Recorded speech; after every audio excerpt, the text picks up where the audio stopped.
us right now. Sports Radio 810 in Kansas City. James, let's talk running backs. Yeah, excellent stuff. James, we're up against it. We appreciate the time, my man. Fantastic insight and information. We're looking forward to talking to you down the road. Enjoy the draft. Absolutely, man. You guys too. Anytime. All right, there he goes. James Anderson, host of the Zone Midday Sports Radio 810 in KC. You're in the zone on Sports Radio 810 WHB.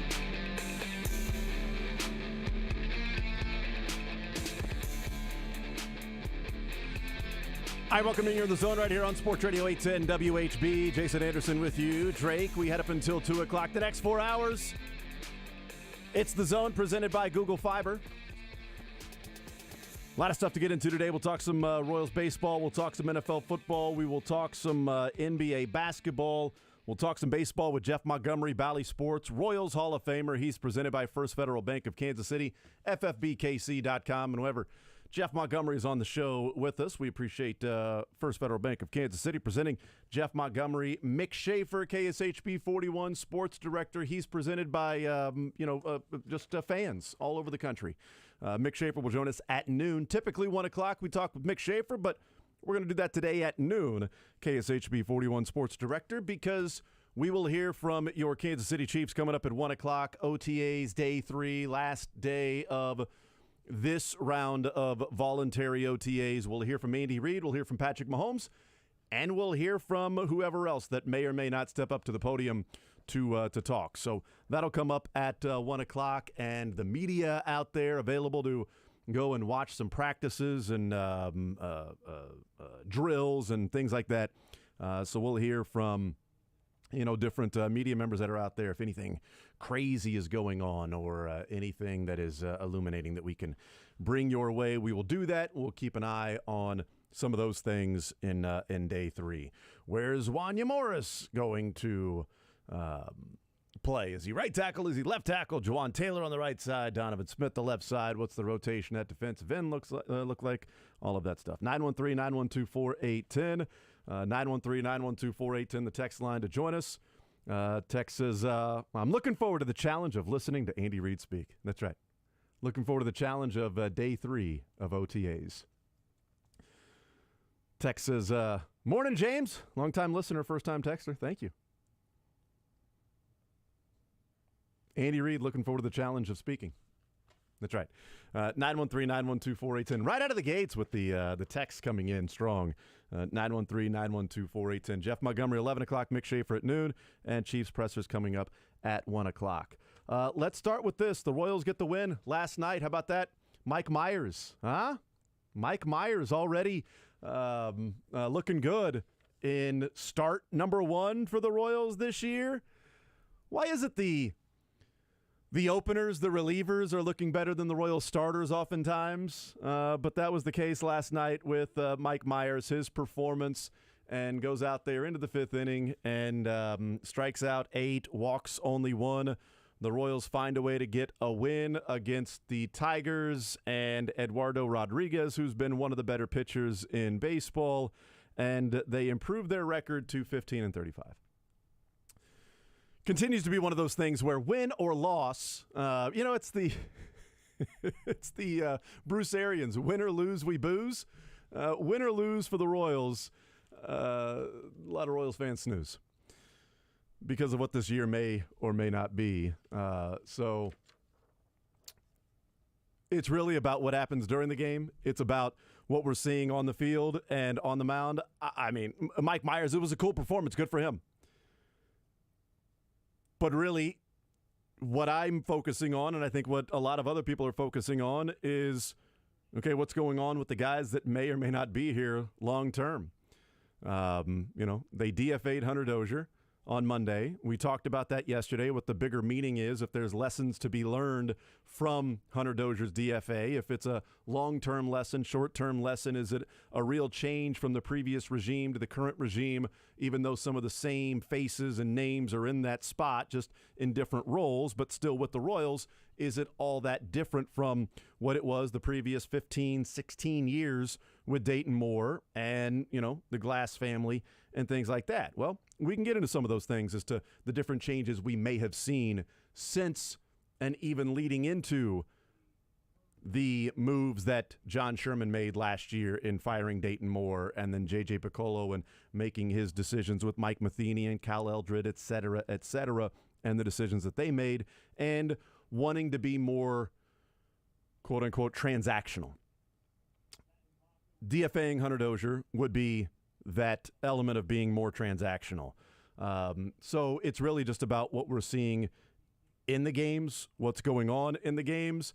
And last night, the Royals took advantage of a mistake by the other team, and they end up getting the win. Michael Massey with a big double. One of the amazing parts of last night's game, and it'll be interesting moving forward to see what he ends up doing. But to hear that last night, according to Quattrero, last night was Bobby Witt's first ever bunt. Like, first time he laid down a bunt in a game. Like, I'm assuming bunts in practice in BP before the game. They do the whole, bunt. Now let me go to the right side. Let me pull, and we'll just spray the ball all over the field and warm up and get the BP in. But for him to say, I've thought about it a lot. I've been up at the plate and thought about maybe I should bunt here, and I haven't done it. And even in that at bat in the fifth inning, thinking, well, I should bunt. And then he, the swings and misses the first strike. And then he's like, well, I should bunt. And then he does it, and he gets a base hit on the bunt. Then he's still second. Then he's driven home by Edward Oliveira's single. And then the next at bat, the third baseman is drawn in because of even the threat of a bunt for Bobby Witt. And he laces one by the third baseman that if he had not been at that spot, it would have been a ground ball right to him. Throw to first, Bobby Witt is out. And it could have been an 0 for 4 night. Instead, it turns out to be 2 for 4. But I hadn't remembered any time of Bobby Witt sort of laying down a bunt to try to get a base hit. Like, nothing came to mind. And maybe it's been that a couple of times, and they were just sort of joking because he never, he hardly ever does it, to say, like, well, he'll tell you it's the first one he's ever done. But it is pretty amazing that that's the case. We talk about all the time of, these left-handed hitters when the shift was going on. Why don't you just bunt the ball to the left side and just get a base hit? Just take it the other way. Just do something as simple as that. That's not nearly as simple or easy as it's made out to be when you got the movement from the different pitches, when pitchers are, pounding on the inside part of the plate, and you're going to try to go the other way, and you're going to get your bat sawed off if you end up doing that. But just, go the other way. Vinny Pasquantino was pretty darn good at doing that when it was against the shift. Just lay down a bunt, go the other way. Well, Pasquantino's done that a couple of times. But not really a conversation about Bobby Witt of, dude, just lay down a bunt from time to time. Because he's way too fast, and he hits the ball too hard to have a .230 batting average. Now, a lot of that is, swings and misses, and he doesn't have a great view of the strike zone, great judge of the strike zone. He swings at a lot of pitches outside the strike zone that would be balls, some that would be ball 4, that would give him extra bases, and then an opportunity to steal a base and on-base percentage and all of that. That stuff still has to be figured out. Not sure it ever will, but it would be great if it does ultimately get figured out. But this is an element to just add to the game that it is shocking with his speed, that not only he hasn't done it, but it hasn't even really been talked about as like, hey, I want you to do this. He did that on his own. Like, hey, Bobby, you are the fastest or second fastest, player in baseball. You should use that speed more often than just simply trying to run out ground balls in the infield. Lay the bunt down. Go. And he did that last night. When does he do it again? Does he do it tonight? It is weird that I am interested to see if Bobby Witt lays down a bunt tonight. That is odd. That is a level of dork that not many people rise to. And I will gladly, take that title, because it is weird that there is a part of me that's like, you know what? Is Bobby Witt going to lay down a bunt tonight? Is he going to keep doing this? Was this a one-time thing, and 2 months from now we're going to go, why doesn't he bunt the damn ball? Just bunt and run. Go. But he did it last night, and it worked. Now we'll see what he does moving forward. But that would be a nice element added to his game if he were to do that more often and then manipulate the defense. Just that element. Because think about how great of a play the defense will have to make to be able to get him at first. And you don't want him to do it all the time because he can hit the ball over the fence. All right, he can hit the ball in the gap. He can hit the ball hard. So you don't want him to just be up there and be a bunter. Be an old school, like, number 2 hitter. Let me just move the runner over. Let me just lay down a bunt, sacrifice this guy here. No, but if there's nobody, nobody on 1 out, lay down the bunt, see what happens. Because it would have to be an amazing play, typically, to be able to get him at first. I thought it was a pretty good play made by the Tigers pitcher. Still beat it by a step and a half. And the third baseman had zero chance. And, he was, behind the bag, so he wasn't, drawn in for the threat of the bunt. But even if he was drawn in for the threat of the bunt, he wasn't going to get there. So just interesting to see if that's something that happens moving forward. The bullpen's been awesome. Aroldis Chapman's been, I think, better than they could have expected. He gets a second save last night and continues to move up the ladder of please trade him. Please trade him before something bad happens. Please trade him before he starts to feel tightness in his forearm, knock on wood.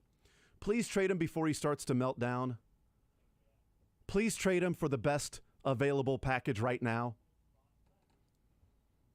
Because there is a month and a half, or 2.5 months, I should say. 2 months, roughly. Before we get to the area of, okay, now we're talking about different teams that are in contention. It will be a seller's market. And you may get a better deal when you get close to the, July trade deadline. But you also have the risk of having somebody get injured or just simply start to struggle. Last year at this time, I was pleading for them to trade Benintendi because Benintendi's history was that he'd play about 60, 70 games, but then he was probably going to be injured. Go on the IL for a stint, return. That was really what he was, what his stretch of games looked like. And luckily last year, it wasn't a, injury or anything like that for Benintendi. And I'm not saying Aroldis Chapman is that. But right now, he's pitching well. He would help out a team. And I think the Royals are probably getting offers. But my guess would be they want a whole lot right now. If you're going to trade for Aroldis Chapman right now, it might be more than what it would cost late July. Because you're going to get him for a little bit longer. But every time I see him go out there and pitch like that, and hitting 101, 102, striking guys out, staring down the batter after striking him out, I would like them to go in. I would like to see him in a different uniform soon. Because I have no problem being completely, totally wrong in my assessment of Aroldis Chapman. I hated the signing for a lot of different reasons. Off the field stuff, and a guy who hadn't had it for a while. And if you say, okay, we're going to bring this guy in, that if he pitches well, we're going to be able to trade him, flip him for some prospects or somebody. Maybe you package Chapman and, MJ Melendez, something like that. And you get maybe a more premier prospect. Maybe you just simply trade Aroldis Chapman for somebody who's a secondary prospect.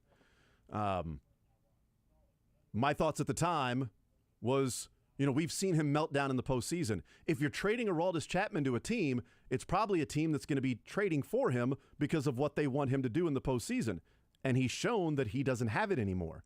So even if that's the case, what's the market going to be like?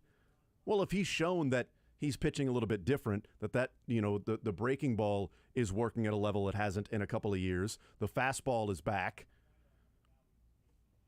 that mentality is back. Look, if they can get something for him, great. Love the signing. At the time, didn't know what he would look like, and basing it off past performance, that what were the odds of him just simply turning it around and being a player that teams would covet and say, we got to get this guy in our bullpen, and we're willing to give up something of value. That it wasn't just simply flipping him for, a fungo bat and a bucket of balls, which, does have value, I guess, because those cost some money. But now, there's value. There's value in what he could bring back. So, I'm perfectly fine with seeing him in a Royals uniform or a different uniform, not in a Royals uniform at any point. Couple of other side notes with the Royals. Daniel Lynch, strong outing yesterday. I wonder if the next time through Daniel Lynch will get the start. His next turn in the rotation would be Monday against the Cardinals on Memorial Day. Is that the day the Royals want to bring Daniel Lynch back and have him go out there in St. Louis against the Cardinals in an offense that's pretty good and might be turning things around, or, more than that, or you wait one more, you throw Mike Myers out there again, you wait one more and you start Daniel Lynch, in AAA on Monday, Tuesday, whatever it might be, in Omaha for one more start, then you bring him back a week from Saturday against Colorado at home. Maybe that's the move that the Royals make with Daniel Lynch. But I'm guessing either the next time through the order against the Cardinals on Monday or one more start in AAA, and then you'll see Daniel Lynch up with the big league club. And we'll see what he's going to look like. Drew Waters, at any moment, they can call him up at any time. I kind of think he's ready. It doesn't look like he's bothered by the injury anymore. They talked about this is his spring training. He started out 1 of 22 in AAA. And all he's done since then in the last 6 games, and maybe they want him to have, 4, 5, 6 more games to just prove that this is real. But all he's done in the last 6 games is bat .555, get on base over 600, and slug over 1,000 with a 1.7 OPS. In the last 6 games, he's got 2 home runs, 5 doubles, and 2 triples in the last 6 games. 8 strikeouts, 4 walks, 6 RBIs for Drew Waters. All the while, they're sending out there Jackie Bradley Jr. and Nate Eaton at different times. Not sure what the weight is for Waters at this point. I'd like to see him called up today, tomorrow, soon. I don't think he needs to keep raking against AAA pitching anymore from the left side and the right side. Is what he's doing. Extra base hits from both sides of the plate. Because if he comes up and can play and plays close to, probably not close to what he's doing right now. I mean, overall in AAA, he's batting .330. He's OPSing over 1,000. That includes the 1 for 22 start. But I'd like to see him in the Royals uniform rather than a Storm Chasers uniform, rather than seeing Nate Eaton or Jackie Bradley Jr. And by the way, I am not in favor of, releasing Jackie Bradley Jr. People have talked about when they bring up Drew Waters, what are they going to do? They DFA'd Hunter Dozier for Nicky Lopez. What's the next move? Because Drew Waters plays outfield. Well, you can let Jackie Bradley Jr. go. No!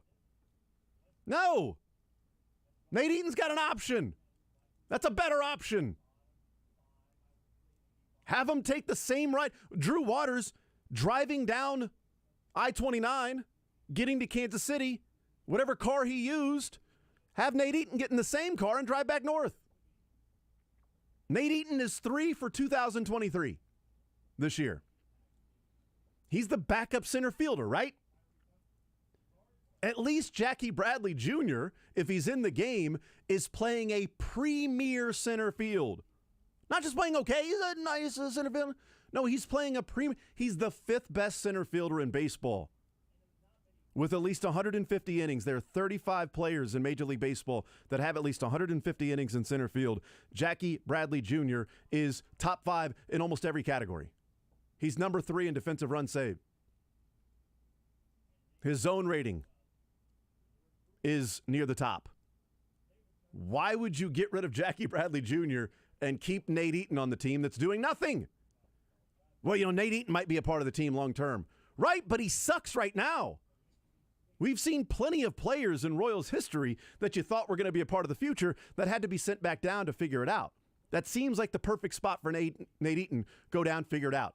Jackie Bradley Jr. can be a guy that could be a defensive replacement late in games, can come in and give guys a day off in the outfield, and Drew Waters can play center field or the corners. Because if Drew Waters comes up and plays well, it doesn't necessarily mean they have a center fielder. It means they might have an outfielder. He could play center field. He could play one of the corners. I'm not going to write him in and say, well, there's your center fielder right now. Who knows what kind of center field he can play. But I'd like to see it at the big league level. It's about time. It's not like he's never been in the big leagues before, and like Vinny Pasquantino last year. Well, they want to continue to get him more seasoning and want to continue to see what he does at AAA. Now bring him up. He's done it before. He's played well at the big league level. Let's see it. Make the move. You did it on Monday with Hunter Dozier. Do a Drew Waters. Put him in the lineup. Put him in center field. Jackie Bradley Jr., defensive replacement. Nate Eaton, starting center fielder for AAA, or wherever they want to put him. And now in your lineup or on your team, you would exchange Hunter Dozier and Nate Eaton for Nicky Lopez and Drew Waters. You start to get incrementally better and incrementally better as the season progresses, and better levels of evaluating what you actually have and what you don't have. Because if Drew Waters comes up and falls on his face and is terrible, well, then you don't have an outfielder in Drew Waters. If he comes up and plays well, okay, maybe you got a spot of the three in the outfield that you feel good about. You got two other spots that you have to fill at that point. Maybe it's MJ Melendez. Who knows? It's not Olivares, who's a DH playing left field because somebody's got to play. Other big piece of news that we'll talk about on the other side. Plenty of other Royals I want to get into. I looked at the Orioles and sort of the Kyler McDaniel had his updated top 50 prospects in all of baseball. We talked to him on Monday. He put out his top 50 prospects in all of baseball, and then also went to the almost made the list. A little bit further down, he ended up having 102 players ranked. All of 0 Royals made the list, and 8 Baltimore Orioles made the list. 8. They're in second place in the American League East, and they have 8 players that Kyler McDaniel puts in his top 100. The Orioles do. So kind of looking at how they got those players in the position they are versus where the Royals are at, and how they have 0 top 100 players for Kyler McDaniel. They have 1 top 100 in MLB.com and Gavin Cross at number 70 preseason, who's playing well, by the way, starting to play well. But news on the other side of the break. Kevin McCullough, super senior, announcing he is returning to KU. Went through the draft process, decided he was not going to keep his name in the NBA draft. He is returning to KU, who is now the overwhelming number 1 team in America, the Kansas Jayhawks. We'll take a timeout. We'll come back. We'll talk about the importance of what Kevin McCullough's decision to return to KU is, and what the college basketball writers, rankers are saying about KU and where they're at right now. We'll do that next. You're in the zone with Jason Anderson on Sports Radio 810 W.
913-912-4810. Text says, if the Royals win and no one's able to watch, is it still a win? Yeah, I guess it is still a win. It counts in the record books.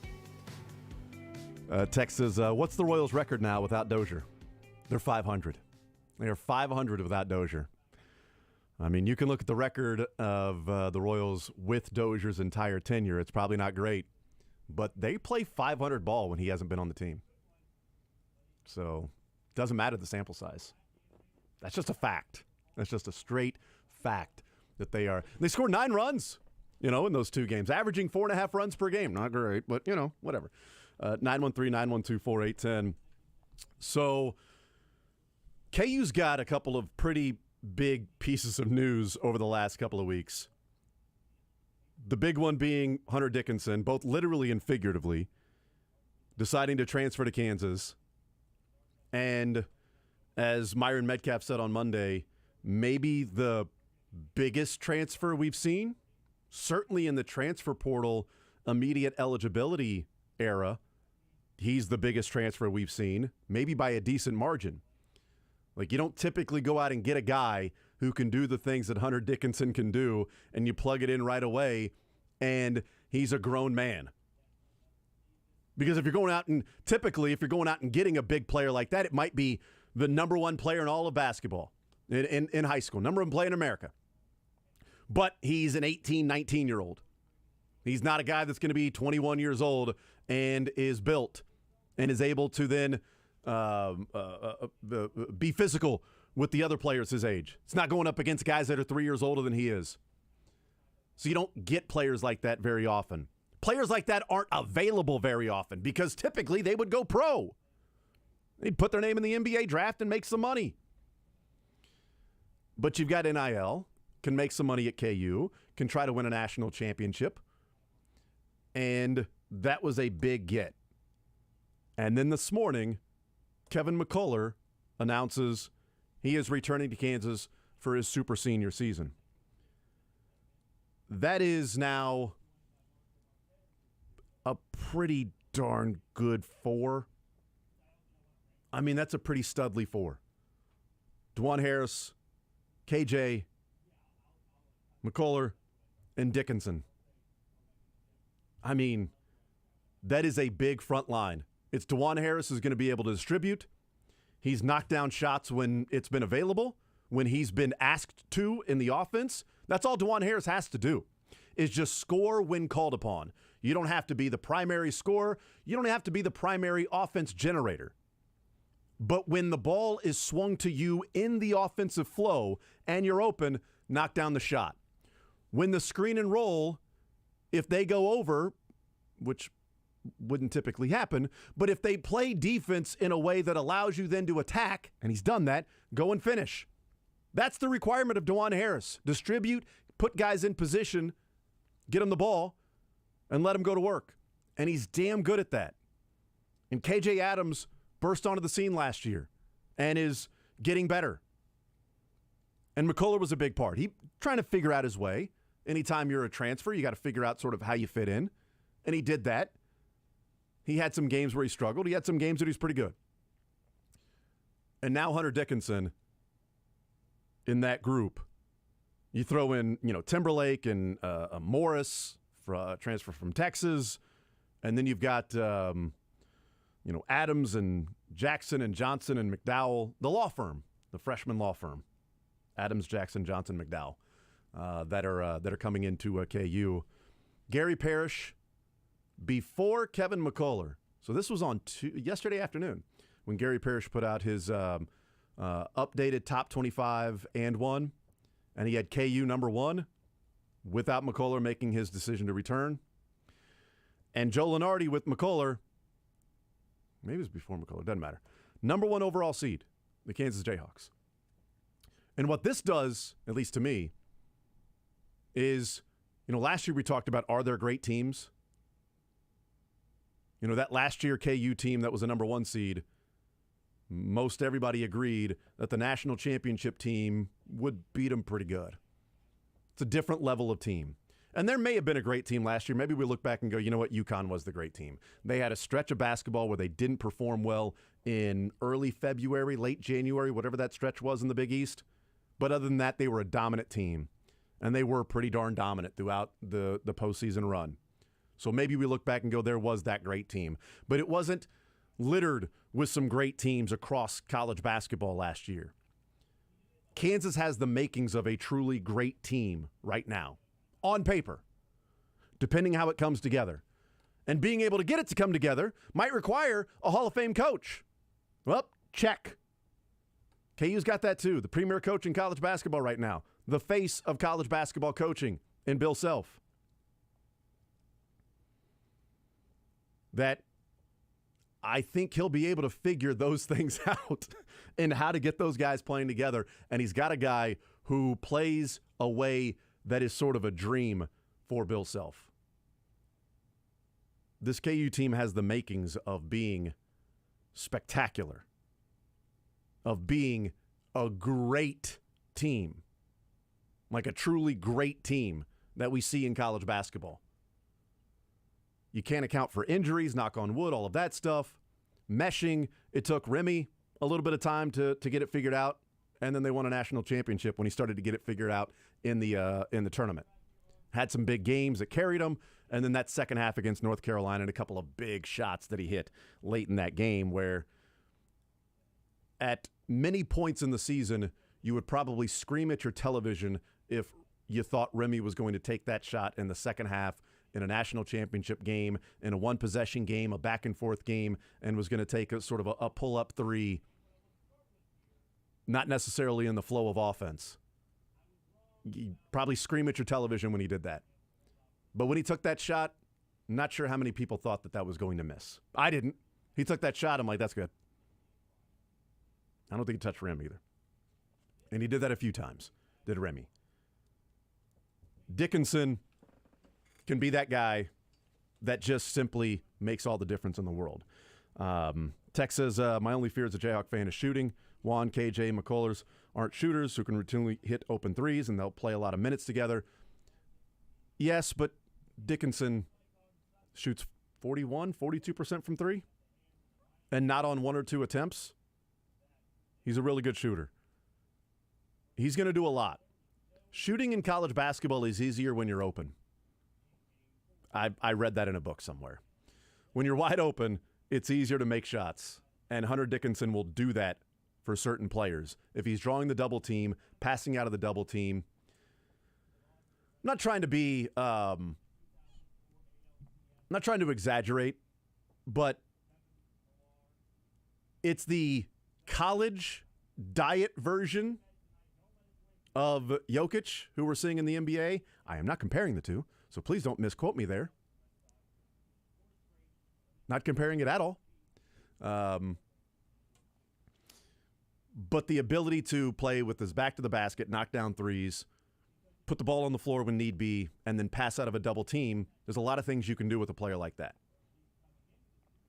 And I would trust Bill Self over Juwan Howard in maximizing some of those things. So a big couple of weeks for KU, big day today for KU and McCullough with his senior season returning to the Kansas Jayhawks. Let's take a timeout. We'll come back on the other side. I do want to look at a couple of moves that have been made by the Royals to really examine, are we looking at a different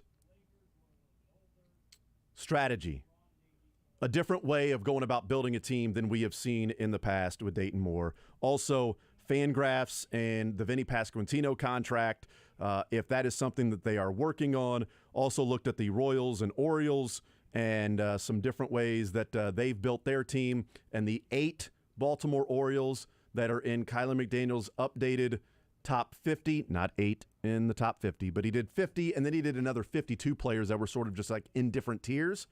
8 Baltimore Orioles showed up in those 102 players. They have 7 players in the top 100 of MLB.com, so I looked at that compared to the Royals. And then also we haven't even got into one of the other decisions that was made by the NFL owners of kickoffs in the NFL that can now be fair caught and the ball goes to the 25-yard line. The NFL now having the college rule that colleges have used for a while. The NFL has not adopted that. They now adopt that this year, We'll see how many teams will call for a fair catch. Hopefully the Chiefs will start calling for the fair catch. Maybe Andy Reid will be asked about that, of if the Chiefs are just going to be fair catching the ball at the 1-yard line.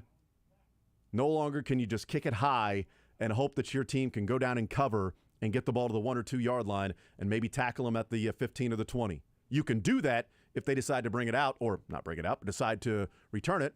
They didn't have a decision before. Now they do. Now you can fair catch it. We'll see the strategy that the Chiefs may employ. We'll take a timeout. We'll come back. More Zone next. Want to see more of The Zone? Watch the show live on the Sports Radio 810 WHB Facebook, Twitter, YouTube.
913-912-4810 is the text line. And responding to the text that came in, and I hadn't written it down, but I wanted to check and make sure in the break. But the text was fear of the Jayhawks shooting.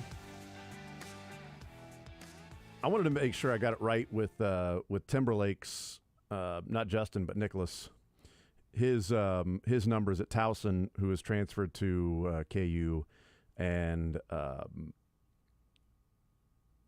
think Gary Parrish had him in the starting lineup before McCullough, made the announcement that he was returning. But Nicholas Timberlake at Towson, it's Towson, but they shoot from the same 3-point line as the bigger colleges do. On 220 attempts, he shot 42% from three. He was top 100 in percentage from 3-point line. Timberlake was in all of basketball. And he's not a freshman, or he's a senior. And we'll get another year. So you do have a sharpshooter in Timberlake. I talked about, Hunter Dickinson. He shot 42%. It was only on 57 attempts, so he can do that. And then Arterio Morris from Texas, true freshman for Texas last year, had 87 attempts from three. Didn't play a lot of minutes, but had 87 attempts for three. He shot 33%. You would hope that, that would then improve as he gets older and plays more minutes, but a true freshman on that Texas team. So there are some guys returning, and DeJuan Harris was improved last year. So, yeah, I can understand there being a fear of, okay, so what about that 3-point shooting for KU?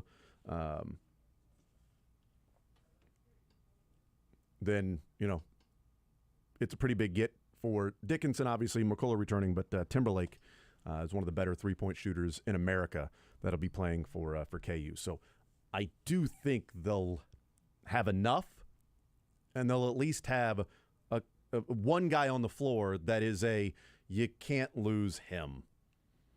And if you're going to be, digging on Dickinson, you better not be doing that if you're guarding Timberlake. So there's some advantages there. 913-912-4810. Text says, receiving team choose to receive kickoff if they do have to run it, no matter where it's received, unless kicked out of the end zone. If you choose not to receive, just give it to them at the 25. This is a rule change that the first thing I thought of when they were proposing this rule change and then voting on it was 13 seconds. Chiefs and Bills, 13 seconds, divisional round, 2 years ago.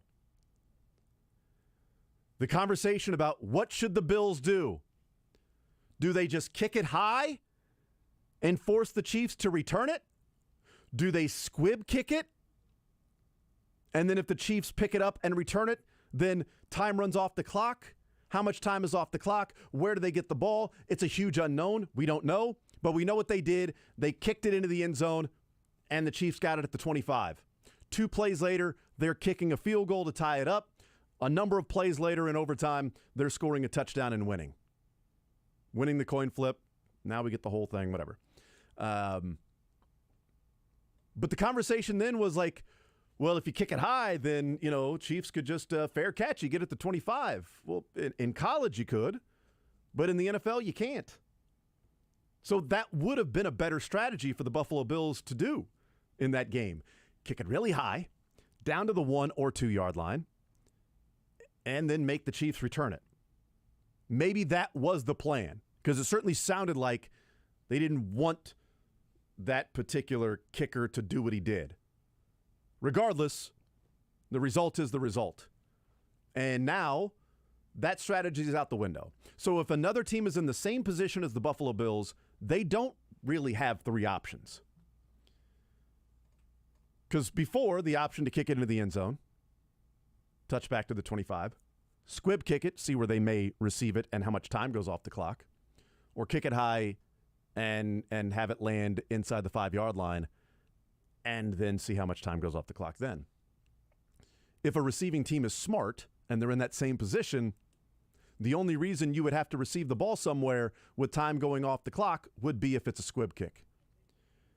If you kick it high and it goes into the end zone, fair catch, you're taking it at the 25. If it's inside the 5 yard line, fair catch, take it at the 25. Now, if they kick it high and it's at the 20, 25-yard line, whatever, then it may not matter anyway. But that's the smarter strategy there. And I would love to know what the Chiefs and Dave Toub's philosophy will be with this new rule. Because I'm in favor of the fair catch. I'm in favor of the Chiefs fair catching it, not bringing it out of the end zone, fair catching it inside the 5-yard line now, getting it to 25, and letting Patrick Mahomes do his thing. Because we've seen too often the Chiefs starting inside the 20-yard line, starting at the 15 or the 10 or whatever, because of a lackluster, a porous return. Just get the ball at 25. Let Patrick Mahomes do his thing. Plus, if you're receiving it inside the 5-yard line, typically that's because there's a lot more air under the football. That they're wanting the coverage to get down and be there in a better position to make the tackle before the 25-yard line. Tex says the fair catch rule should help the Chiefs. Now they can keep more players with actual offensive or defensive upside instead of having to roster Toub's guys. Jack Cochran, Lamons, etc. They would still have the Toub guys because you still got to cover punts. Still got to return punts, even though I'm fine if they don't. Kadarius Toney's punt return in the Super Bowl. Yes, egg on the face, all of that, no problem. I still think strategically, course of the season, overall, bigger picture, more times than not, fair catching it every time. I feel like I'm in a pretty good position. And who's to say the Chiefs wouldn't have gone down and scored a touchdown if Toney doesn't return the ball to the 5-yard line, whatever it was that he ended up having with the longest punt return in NFL history. There will still be Toub guys that are there, but if you don't have to cover kicks as much as maybe you typically would, which was the just kick the dang thing through the back of the end zone. Now if you're kicking it high, allowing your coverage team to get down there and maybe tackle him before the 25, then odds are that team is just going to fair catch, right? In fact, I think you'd be more likely to return a kick with this new rule if you're at, 1 or 2 yards deep in the end zone, rather than anywhere from the 1-yard line to the 5-yard line. Because, yes, it's a difference of 2-3 yards, but it might be a difference of loft in the air and how quickly those players can get down and cover. Whereas it might be more of a line drive kick if you're catching it 2 or 3 yards deep in the end zone. They might be more likely to return it then, if that's the case. 913-912-4810 is the text line. One note on the adding to the Hunter Dozier DFA. We'll talk with Jeff Montgomery coming up at 11 o'clock. Royals Hall of Famer, Bally Sports. He's presented by First Federal Bank of Kansas City. Another note on the Royals and DFAing Hunter Dozier. Because this whole conversation about how different is this group versus the previous regime, even Kyler McDaniel on Monday talking about, he said the Royals are more old school rather than the new school sort of analytics when it comes to drafting. But what does this new regime look like? And he's like, look, there's a lot of guys that were there before, so how much difference can 1 year make? We'll find out what the Chiefs end up doing or the Royals end up doing with the number 8 pick. But when we wonder, how different is this group? Well, Dayton fired, Matheny fired, Eldred fired. They bring in guys from, move J.J. Piccolo into the role of GM. But they bring in guys from the Rays, the Guardians, and the Twins. Successful franchises, teams with smaller payrolls. Some of this with Dayton more last year, but just in general of being more transactional. They trade Santana, Whit Merrifield, Andrew Benintendi, Michael A. Taylor. They trade a comp pick for Drew Waters, trading a draft pick for Drew Waters. They DFA Dozier. And we'll see what happens at the trade deadline. Do they trade Chapman and Barlow? They better trade Chapman. But Barlow. They didn't trade Barlow last year. They should have. Hopefully Barlow can, continue pitching the way that he did a year ago and was pitching well. And then, the 10th inning happened on Monday night. But what happens at the trade deadline? Do they make some of those deals in more transactional? Does an MJ Melendez get moved? I know it's going to sound blasphemous, but does a Vinny Pasquantino get moved? And people will be like, well, why would you trade Vinny Pasquantino? He's your best right now. That might be the reason to trade him if he's your best. I don't know how much you get back for a ultimately most teams may view as a DH, and a guy who will hit, mid-20 home runs, get on base 350, 360, over the next 5, 6, 7 years of his career, hit a bunch of doubles, play an okay/below average first base when need be, and play DH. I'm not sure how much you can get back. I think he's probably worth more to the Royals than he would be on the trade market. But what do they do when that comes up? Because moves that have been made already is showing more, urgency isn't the right word, because urgency would be, not an evaluation year that they're in right now. Urgency of a not just simply sit around and hope as a strategy. Boy, I hope Dozier can get this figured out so we can trade him. I hope Matheny can, get things going. I hope Cal Eldred can reach some of these pitchers. I hope those things can happen. They haven't been playing the hope strategy. Dayton gone, Matheny gone, Eldred gone. They've gone to organizations that have been successful in doing it in ways where they don't have a ton of money to be able to spend. And they're eating almost $16 million for Hunter Dozier. And we'll see the move that they make with when they call up Drew Waters. I hope it's not Jackie Bradley Jr. I've seen people that have, you just release Jackie Bradley Jr. No, don't. Option Nate Eaton. I'd rather have a combination of Drew Waters and Jackie Bradley Jr. than Drew Waters and Nate Eaton. At least I know with Jackie Bradley Jr., he's going to play a premier center field when he's in there. And either one of them, whether it's Bradley Jr. or Nate Eaton, either one of them will be the backup to Drew Waters. Now you're just talking about what gives you better value as a backup. I'll take Jackie Bradley Jr. I still want to get into the Royals and Orioles and look at some of those things, and then the Vinny Pasquantino conversation of J.J. Picollo weighing in on Monday and Vinny Pasquantino weighing in last Friday, both talking about a contract, specifically Pasquantino. Neither sounding like something is imminent or really on a positive trajectory to get something done. We'll see. We'll hang out with Mick Schaefer coming up at noon. We'll talk with Jeff Montgomery, Royals Hall of Famer, coming up next. If you or your child suffer a sprain, strain, or fracture, the University of Kansas Health System offers orthopedic.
All right, we continue right here on Sports Radio 810 WHB. Jason Anderson with you. We head up until 2 o'clock. We'll talk with Mick Schaefer. We'll hear from the Chiefs out at OTAs right now.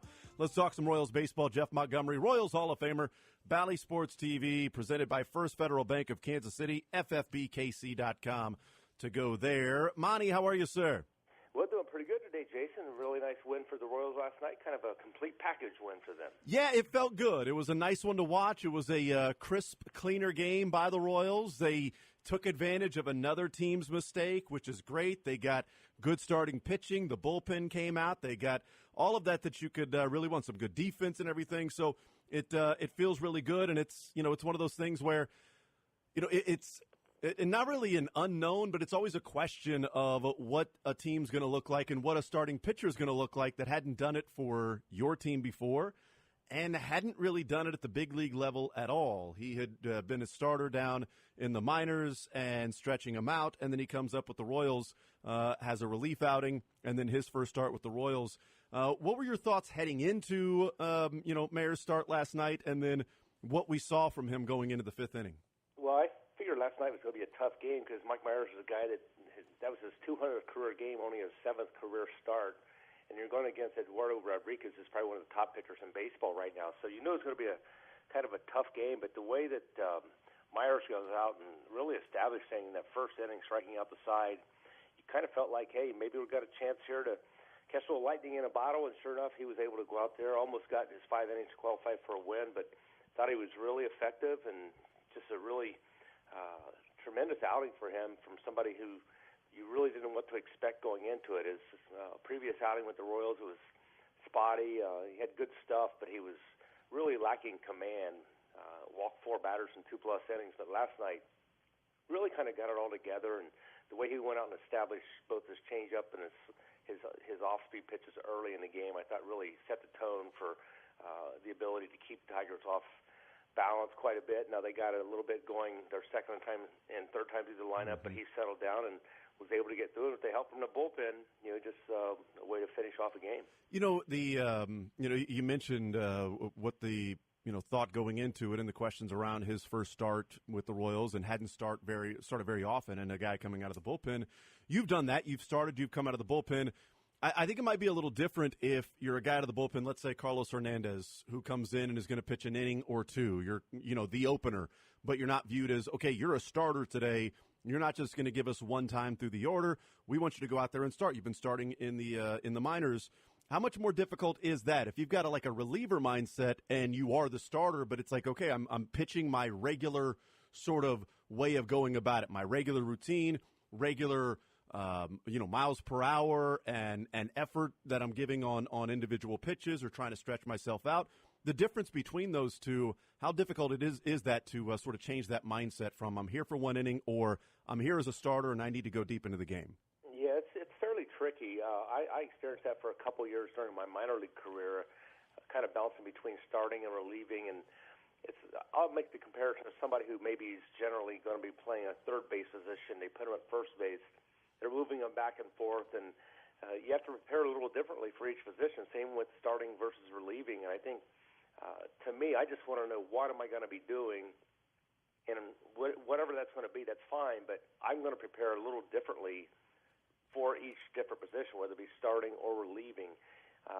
And as long as you know what you're doing, I think it helps a lot as far as your preparation. It helps a lot as far as your mindset.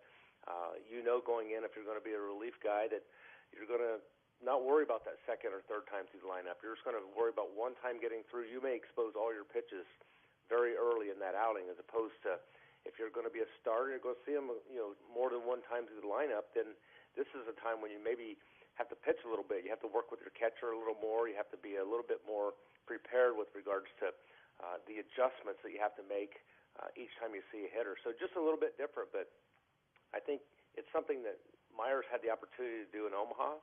I think it paid off for him. I think he was really hungry, and I think he understood there was an opportunity there because this Royals rotation obviously has some holes in it with the injuries to Brad Keller and Chris Bubich and Ryan Yarbrough. I mean, a lot of guys have gone down with injuries, and somebody has to step up and fill in those innings, and it just hasn't been, real consistent. But when you have bullpen games like every fourth or fifth night.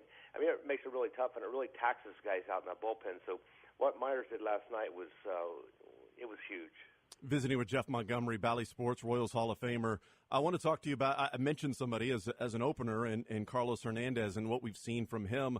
I think what he's done out on the mound is really encouraging. You know, we talk about, you know, a different sort of pitching, coaching regime and, you know, raid the zone and the different things that they've been trying to get accomplished with the Royals pitchers with a, you know, new set of eyes and coaches and things like that. What have you seen from Carlos Hernandez, a guy that, you know, it's always felt like he's had electric stuff, but he never really got the swing and miss, like the whiffs or anything like that. It's odd that he had that really nice stuff, but this year it's coming together. I mean, his swing and miss percentage is almost 32% right now. A third of the swings that Carlos Hernandez pitches are swinging and missing at that, where that hadn't been the case at any point in his career. It's a career high, and it's like, you know, 9-10% higher than what it's ever been before. What are you seeing from Carlos Hernandez that not only the stuff is doing a little bit more, but now he's getting those swings and misses that for whatever reason in his career wasn't happening? Well, I think his stuff is just better. I think his fastball has a few more ticks of velocity on it. I think he feels better about his slider, his off pitches. And when you have that feeling, it gives you confidence to raid the zone, so to speak. Now, by and large, the Royals pitchers they've been really poor with regards to raiding the zone. I mean, the walks have been crazy. I mean, we had 10 walks a couple nights ago in a game, and you know, it's just something you can't afford to do at this level. You're going to lose about every time you play if you're going to walk that many guys. But with Carlos Hernandez, a guy that we saw early on, I think it was during that COVID season when he came up, and I'm thinking, man, they got something here, and he really demonstrated ability to trust his stuff and attack and raid his zone, so to speak. And then it just seemed like he kind of fell off with regards to his ability to command his pitches, and sometimes that happens when maybe it's not all there with regards to the velocity and the finish on your breaking ball.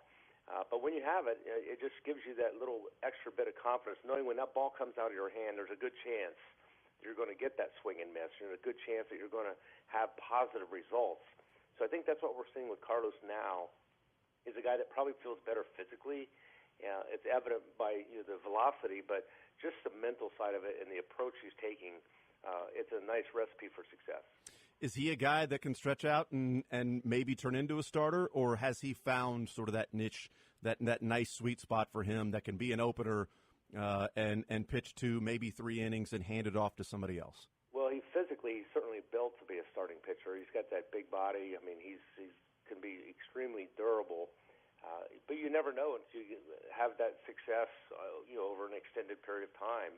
I would say there's a good chance that he's going to get opportunities to demonstrate that success and that ability to be more of a durable guy that can give you, throw a 90 to 100 pitches when you need him to go out there and do that instead of just, kind of airing it out for a couple of innings. But he's learned how to pitch better, and his stuff's better. Yeah, the spin rate is something that we've talked about a lot over the last couple of years. It's really become in vogue of conversations, and especially with the sticky stuff and things like that. And his spin rate has increased in every one of his pitches.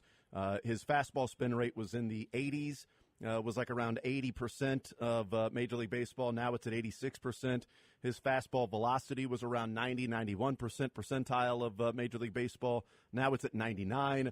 It's the same thing with his splitter and his sinker and his curve and things like that, and slider. It's the same, spin rate is up across the board with those. I'll just ask, why do you think that is? Over from his profile had been pretty much stagnant 2020, 2021, 2022, and a major difference this year. Well, they have the ability to use the technology now to what we'll call shape pitches better. And I'll use an example. Last year, Brady Singer, remember, he was struggling early. It wasn't even in rotation. He goes to minor leagues. They use the high tech photography to determine he wasn't quite on the side of the ball the way he needed to be to get the life on his two-seamer. So they were able to detect that in Brady Singer. He goes to the minor leagues, comes back, and has a brilliant second half of the season. And I don't know what they work with specifically with Carlos Hernandez, but I know they have the ability to use all the high-tech instruments in order to figure out what's the best arm angle, what's the best hand position, what's the best release point, all the factors that you can use to really refine your your potential and find ways to get more out of what you've been able to use up to this point. And again, I don't know what they've used. That's pretty much above my level of pay grade. But I do think they've probably done some things to tweak and maybe make him better with regards to his mechanics and his release. Jeff Montgomery is our guest, presented by First Federal Bank of Kansas City, ffbkc.com. On the flip side of that has been the struggles of Brady Singer. He's had a start or two where you felt like, okay, maybe now he'll look like the Brady Singer of last year. But his last 5 starts, he's got an 8.5 ERA. Opponents are, OPSing at almost 1,000 against him. He's also got 19 strikeouts and 14 walks. And maybe that's the part that sticks out the most is the walks for Brady Singer. What's going on with him as to why he can't seem to find the strike zone with any consistency right now? I think with Brady, when he's on, he has that tremendous run and life on his two-seam fastball. He's got good finish on his slider. I just haven't seen that consistent life that we saw the second half of last season on his two-seam fastball. And as a result of that, pitches are either, one, they're not getting into the strike zone to get that take strike. He gets a lot of called strikes. He hasn't gotten that same level of called strikes this year. So he's not getting the ball into the zone with the consistency that he was last year. And the other thing, when he does start a pitch in the zone, it doesn't finish out of the strike zone as consistently. As a result, he's gotten hit more. And I think by and large, it's just a command issue. But I think a lot of it's just making the adjustments to where he is right now with regards to his stuff. And pitchers go through these ups and downs with regards to the feel, the life, and the way the ball comes out of your hand. And it's just a period that everybody goes through, the ups and the downs. And I think right now he just maybe experienced a little bit of down. It's been talked about significantly about his lack of spring training. Mm-hmm. Who knows if that's having any kind of an adverse effect on his ability to go out and be the same guy he was the second half of last season. I really don't know the answer to that question. I don't think anybody does. Otherwise, they would have already solved it. But I think it's something that just we'll have to keep an eye on him. But I think the command is the biggest issue, and oftentimes that's a result of not having the same finish and the same life that you've had previously. You kind of gauge everything off of. If you're lacking command, do you start to sort of aim more than just pitch, and that's where it can then sort of build on itself. And now there's even less command that's there because he's pitching less in the strike zone than in his career. They're also generating more contact when he's pitching in the strike zone than in his career. It's the lowest chase percentage that he's had. It's the lowest edge of the strike zone that he's had. K percentage is the lowest. Walk percentage is the highest. Swing and miss is the lowest. Barrel percentage is the highest. Solid hit rate is the highest. And the one thing that sort of sticks out with the barrel percentage and all that stuff is the exit velocity this year is over 4 miles an hour faster on average than at any point in his career with Brady Singer. Like those numbers would say like something's going on to where he's not in the zone, but when he is in the zone, he's getting hit hard.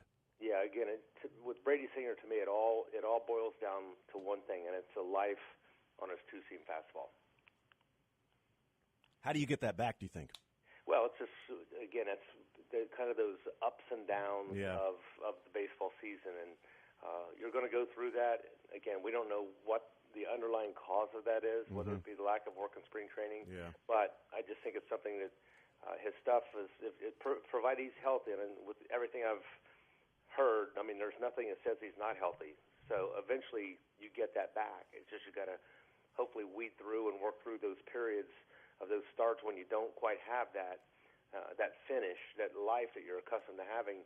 You just have to work through it, and hopefully it comes sooner rather than later. First Federal Bank of Kansas City presents Jeff Montgomery, Royals Hall of Famer, Bally Sports TV. The news that came out on Monday that The Royals had DFA'd Hunter Dozier, Nicky Lopez coming back from the appendectomy a little bit earlier than most people thought, maybe a little bit later than Nicky Lopez wanted. But Hunter Dozier was DFA'd. That was the move to make room for Nicky Lopez. What was your reaction and feeling on Hunter Dozier being DFA'd? Well, I think similar to what most everyone, the sentiments they echoed was the fact that here's a guy that the Royals really felt highly about with regards to his long-term potential, giving him the 4-year contract. Unfortunately, it just did not work out. I mean, the year before he got the contract, he didn't have a great year, and then things just never really got going. He had a couple of injuries that affected his ability to be the player they thought he was going to be. He never gave up. He worked his tail off. He went in every day, worked on his defensive work, worked on his hitting. It just, for some reason, it never clicked for him in a Royals uniform other than the 2019 season. So hopefully there will be a change of scenery for Hunter Dozier. He's only 31 years old. He's still got a lot left of that tank, and he's a tremendous athlete. He's a great teammate. All those good things, but just unfortunately the performance wasn't there, and the Royals gave him ample opportunity. I mean, they stuck with him for quite a while and gave him all the opportunities in the world to try to be the player they thought he was going to be. It just did not work out, but I wish him the best, and hopefully it's going to work out for him somewhere else. Does that deter the Royals from taking a chance on somebody else, of giving him a contract that is cost control and, buys out a year or two of free agency, or is, Hunter Dozier and that experience independent than anything else that might be going on with any other Royals on this squad? Well, I would say there's a chance it may deter a little bit, but I mean, think of guys like Salvador Perez who were given those early contracts. That certainly worked out great. Whit Merrifield still worked out well. So I think it's a player-by-player situation, but certainly when you have a miss like a Hunter Dozier with regards to the expectations on a long-term basis, it maybe has you scratching your head a little bit, thinking, what do we need to do next, and how do we handle this? Moving forward with other players. It's also a different feel in terms of strategy and willingness to eat the money that, there's $15.6 million that they owe Hunter Dozier. And to me, it's not just from a Royals standpoint, but I don't know how many clubs would DFA a player before Memorial Day that has another year on his contract. Like, it might be later on into the year, and I'm talking about, clubs with higher payrolls that might be, it may not hurt as much, where the Royals just simply said, we're making room for Nicky Lopez. We've given it every chance we can. There's, 50 games into the season, essentially, that we've given them and tried to trade him. It's not working out. We're just simply going to move on. Is there a message there from the Royals and front office and, maybe ownership overall that in the move that I think is a little bit rare across baseball to DFA somebody this early into a season when they still have another year on their contract? Well, I think we heard a little hint of this potential type of moves back in the fall when John Sherman introduced J.J. Piccolo as a new general manager, talking about maybe being more transactional. I think this is a good example of being more transactional, and obviously this is not a trade or anything, but it's something where they're not going to just sit on players maybe as long as what we've seen in the past. They're going to be more transactional, make more moves, do what they think they need to do. I think you're better off if you have a player that you feel like you've given ample opportunity to perform. It's not working, whether he's got 5 months left on his contract or he's got a year and 5 months left on his contract. I just think it's something that they're going to do the best that they can do to improve their team on a daily basis. And, as frequently as they can do that, they want to try to get better, because certainly they have a lot of ground to make up to get back to the level of play and consistent performance they need to be at. So I think it was just something.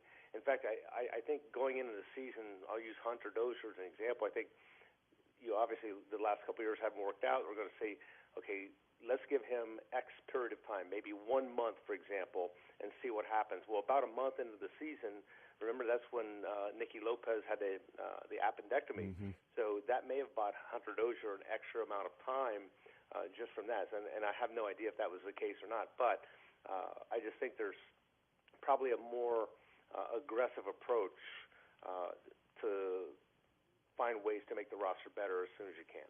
Jeff Montgomery is our guest, First Federal Bank of Kansas City, ffbkc.com. Let's talk about one of the plays that took place last night, which was surprising, shocking in terms of the commentary after it. Bobby Witt lays down a bunt in the, fifth inning. They end up getting a run out of it and, lays down a bunt, infield hit, steals second. Edward Olivares drives them home in a single. They tack on an insurance run, the final run to win 4-1. And after the game, Matt Quatraro said, Bobby Witt will tell you that's the first bunt he's ever laid down. I don't remember him laying down a bunt or attempting to bunt for a hit. And maybe that is true, but that seems incredibly shocking for one of the fastest men in baseball. Yeah, and that was the fastest time to first base on a bunt single all season long from anyone in the major league. So certainly there's speed to do that. I heard Bobby Witt's comments after the game, and he basically said, I've thought about doing this a lot of times. I've just never done it. He goes, I got the first strike on me tonight. I thought I'd just go ahead and do it, and it worked out. So I thought it was very interesting. And then the fact that Ryan Lefevre and Rex Hudler said, hey, that's going to open up. Things are going to have to bring the third baseman in. Sure enough, he hits the ball right past where the third baseman would have been. And, hey, I got to just make this real clear.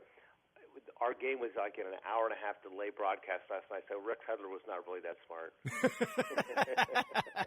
He was watching it on DVR. That's why he was actually watching it in rewind. Like, hey, that third baseman's in. What's going on there? But it is a great point because I wonder, like, if he did that more often, then yes, you'd have to have that third baseman playing in a little bit closer to try to guard against that. But as fast as Bobby Witt is, I mean, you'd have to make one heck of a play to get him out at first base, because I think it was a good play that was made by the Tigers, and he still beat it by a step and a half. And that third baseman, if he's going to come in and make that play, he's going to have to be even closer. I just think it's something that if he did it once, I'd love to see him start to do it more often. He doesn't have to do it every time. You don't need your cleanup hitter bunting all the time, but man, just to have that threat if he does it more often, how fast he is. I wonder what that can do just for his batting average, for the way the defense is going to have to be manipulated. He's got that ability that nobody else in baseball really, outside of maybe Trey Turner, has to be able to go from home to first, the fastest in Major League Baseball this year. Yeah, and it's kind of a double-edged sword because you got a guy that has the ability to hit a home run with every time he goes to the plate, and then you've also got a guy that has that type of speed. And I always say, hey, speed never goes into a slump. Well, Bobby Witt Jr. has speed. He should never be in a slump, even if he's got to do it once every 2 weeks, at least to let other teams know he's going to have the ability to do it, and he will do it. And pick your situation. If you got a couple guys on base, not the time to do it because you might be able to hit a three-run home run. But nobody on base, you need to set the table up. I don't care if you're batting in the fourth hole or the one hole. Let's find a way to get on base, and sure enough, last night he does that, and it worked out great. Yeah, and he's as fast as anybody in baseball. He steals second. So, it wasn't a walk and a, steal second, steal third, sacrifice fly, Ricky Henderson rally, but, a bunt single, steal second, single, drives him in. It's great. You manufacture a run with the ability that Bobby Witt has. Is there any difference, do you think? And he said there's no difference in his approach in these most recent 2 games when he's batted 6th and then last night batting 4th, taken out of that number 1 spot. Do you think there might be a difference in Bobby Witt? Is there just a little bit of pressure taken off his shoulders? I mean, in theory, you're only the leadoff hitter once in the game, and everybody has a chance to be a leadoff hitter after that in different innings. But is it maybe just a mindset, a mentality of you're not the leadoff hitter, so now you're batting 6th, you're batting 4th, you're sort of in the middle of the lineup, not viewed as, hey, here's the premier guy that's going to be up there, and hey, now the lineup is turned over, and your number 1 hitter's back up there again.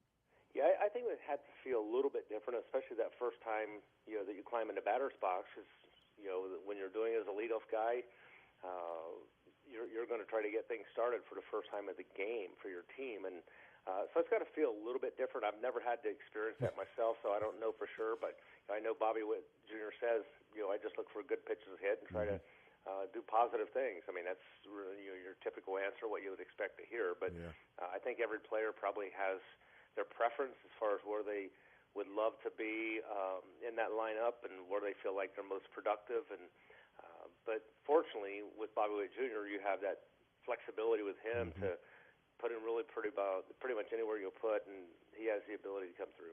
Jeff Montgomery is our guest, Bally Sports, Royals Hall of Famer. First Federal Bank of Kansas City, FFBKC.com presents Jeff Montgomery. Monty, appreciate it as always. Have a good call tonight. Royals in action, 6:40 against the Tigers with Greinke on the mound. Thank you so much for the time, Monty. Appreciate it as always. We'll talk to you next week. Okay, sounds great, Jason. Appreciate you having me. You got it. There's Jeff Montgomery, First Federal Bank of Kansas City, FFBKC.com, Royals Hall of Famer, and Bally Sports. Royals in action tonight against the Tigers. See if they can take this game 6:40 with Zach Greinke on the mound. And I can't remember the Bobby Witt bunt that he laid down, and to hear him last night talk about, I've wanted to do it before. I've thought about it. There's different at bats. I get up there and say, I'm going to lay down a bunt, and then he just doesn't do it. Even in that particular at bat, the first pitch was like, I'm going to lay down a bunt, and he didn't. And then finally did it on the second pitch, and you wonder now, just that little bit of confidence. He doesn't have to do it every single at bat, but look what it did the next at bat when he grounds the ball past the third baseman, and the broadcast was right. Lefevre and Rex Hugler talked about it, that's a ground ball directly to the third baseman, and he's out. Instead, it's a base hit, and he goes 2 for 4. He doesn't lay down that bunt. He might have gone 0 for 4 last night. And now we're talking about the guy continues to be in a slump. And, well, you moved him out of the number 1 hole and, put him at 6, put him at 4th, and he's 0 for 8 in those 2 games. Instead, 2 for 4 last night. So we'll see if that can translate. Got the stolen base as well, hopefully. I mean, it's just the guy is way too fast and hits the ball too hard to have a batting average that's 230. There should be so many more infield hits that happen for him. And maybe some of those happen if you start laying down a bunt. You start manipulating the defense just a little bit more. Hopefully that's the start of something for Bobby Witt, just to add that element to his game. He can drive the baseball. He can put it in the gap. He can put it over the wall. He can steal second. He can steal third. He can go first to third. He can go second to home on plays that, other players can't. He's got that gifted ability for speed. Use it, man. Use it. And last night graded out the fastest time from home to first on a bunt in Major League Baseball. Not just for Bobby Witt, because, he ain't bunting, but in Major League Baseball overall. You've got that. He beat it by a step and a half, and I think it was a good play by the pitcher. It wasn't a perfect bunt. It was a good play by the pitcher, and he beat it by a step and a half. If he's going to be doing that more often, they're going to have to make perfect plays to be able to get him out at first. Add that to the game, man. Add that element. It'd be a lot of fun. We'll see. We'll take a timeout. We'll come back. We'll continue rolling. Mick Schaefer will join us at noon. We'll hear from the Kansas City Chiefs at 1 o'clock as OTAs, the voluntary OTAs this week, wrapping up today. We'll do all of that as we continue to roll along. More Zone right after this, presented by Google Fiber. It's Sports Radio 810 WHB. Take the show with you by listening live on 810WHB.com, in the 810 mobile app, or by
All right, thank you to Jeff Montgomery, Royals Hall of Famer, Bally Sports TV. Presented by First Federal Bank of Kansas City, ffbkc.com. We'll talk with Mick Schaefer coming up at noon, KSHB 41 Sports Director. As the NBA continues rolling along in the Eastern Conference Finals, the Boston Celtics force a Game 5 in that one. 913-912-4810. Coming up at 1 o'clock, the Kansas City Chiefs will talk. The OTAs going on today. We now know who will talk at the podium at 1 o'clock. It'll be Andy Reid, Patrick Mahomes, Nick Bolton, and Donovan Smith. So one of the newest Kansas City Chiefs, Donovan Smith, will talk today. We'll hear what his thoughts are in moving from Tampa Bay to Kansas City and the contract that he signed. The talk was that, there were different offers that were there for Donovan Smith. He had some options. He had some choices to where he may or may not go when he decided to join the Chiefs. 1-year prove-it deal. A lot of incentives that are in there. A little less base salary than Isaiah Wynn is making in Miami, but Isaiah Wynn doesn't have near the incentives to where that contract can get up to a pretty high number, up to $9 million for Donovan Smith, where Isaiah Wynn, I think, can make like 3 or 3.5. But the base salary is more this year for Isaiah Wynn than it is for Donovan Smith. So he is doing more of betting on himself, expecting to be the starting left tackle. That's where the Chiefs have talked about that he's playing. Juwan Taylor at the right side. And then we'll see what Wanya Morris. We'll see Prince Tega Winogo, where Darian Kennard is playing. Is he doing right tackle, right guard? What's he doing in different OTA drills? They've got video, do the Chiefs have, of Patrick Mahomes and some of those, during the practice where they've got highlights of him throwing to Marquez Valdes-Scantling, not just in one-on-one drills, but in team drills where you've got the offensive line and defensive line and guys are being guarded, but they are just in their jerseys and shorts and stuff, no pads or anything, but a helmet.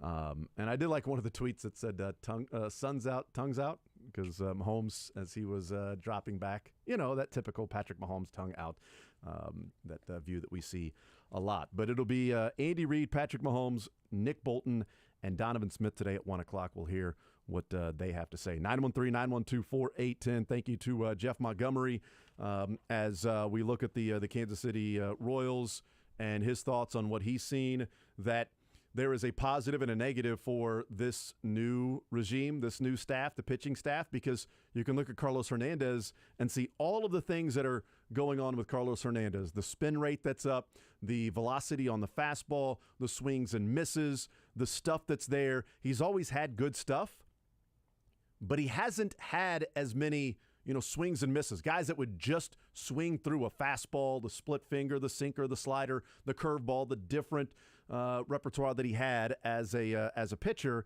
and he would get hit around. Like last year, the year before, I can't remember which one it was, but just talking about Carlos Hernandez, it's like you would get excited about the stuff that's there, but it was never actually showing results on the field. So what's the point?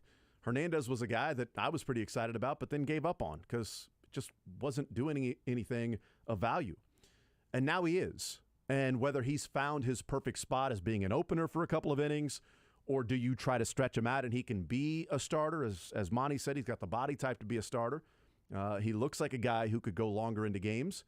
But have you found a nice spot for Carlos Hernandez to pitch a couple of innings, be an opener when need be, come out of the bullpen when need be, and just have electric stuff that's getting a lot of swings and misses? A third of his, swings are swing and misses. This year, that was not the case in his career at all. So that is a success story of this regime, of what they've done with Carlos Hernandez. And then Chris Bubic until he got injured, but can't really be a success story when the guy has Tommy John surgery, maybe because he learned a new pitch, maybe because of some different things, tweaking delivery, whatever. What has not been a success story and has been a question of what in the heck is going on is Brady Singer. And Mike Boddicker this morning talking about, Brady Singer, the delivery looks different. He doesn't look like when he's delivering the pitch the same as a year ago. Maybe he's more upright. Whatever it is, it's not working, and now he can't command his pitches. And even when he does have a pitch in the strike zone, it's getting barreled. He's getting hit hard. His K percentage, I brought these up with Jeff Montgomery, just like these numbers are, drastic from what he's done this year. His K percentage is the lowest of his career. His walk percentage is 3% higher than any point in his career. Swing and miss, lowest in his career. He's pitching less in the zone. There's more contact when he pitches in the zone. He has less chase percentage. He has the lowest of his edge percentage. Barrel percentage is the highest of his career. The solid hit rate, highest of his career. The exit velocity is up 4 miles per hour than at any point else in his career. Brady Singer. All of that this year. And in the last 5 starts, he's got, an 8.5 ERA, and opposing players are OPSing at 960 against him. And he's got 14 walks in 22 innings. So either he's injured or they have tweaked something with Brady Singer that he has just simply lost the ability to locate his pitches.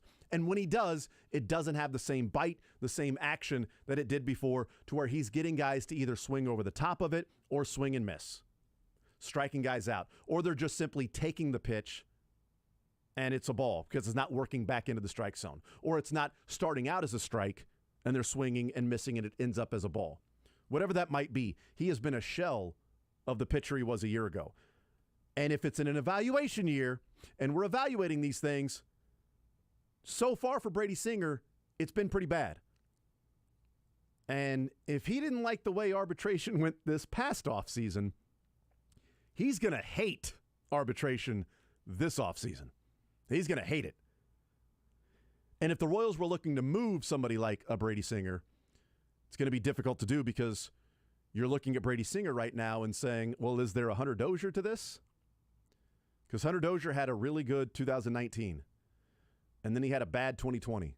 And then they signed Hunter Dozier to the contract they did. Not a crazy amount. And Dozier was like, $6.5 million per year. There was talk of them at least discussing a contract extension with Brady Singer. They ended up going to arbitration and signing the one-year deal. I mean, right now you wouldn't be sitting down and wanting to talk to Brady Singer about a long-term contract. Not at this point. Because I want to know that last year wasn't just a great stretch, wasn't just an awesome, hot stretch for Brady Singer. I also want to know that this isn't just simply a bad stretch. What does he do to adjust? Because he has not been good. Not been good is being, I think, too kind. He's been awful. He's been terrible since he's been out there.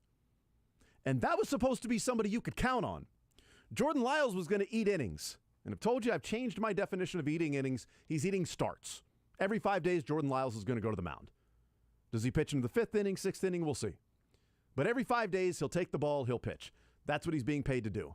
Eating innings, not so much. He's being paid to start. Zach Greinke, being paid to start. At least he's been more effective than Jordan Lyles. Brady Singer was supposed to be a guy that was going to go to the mound every 5 days and give you quality pitching, give you quality starts. And he's not doing that. Is Carlos Hernandez going to be that guy? I don't know. So it's not just look at the new pitching regime and see what they've done with Carlos Hernandez. Right, but did they mess up Brady Singer? Because I'd much rather them not mess up Brady Singer than help out Carlos Hernandez. I don't want that exchange. I don't want better Carlos and less Brady.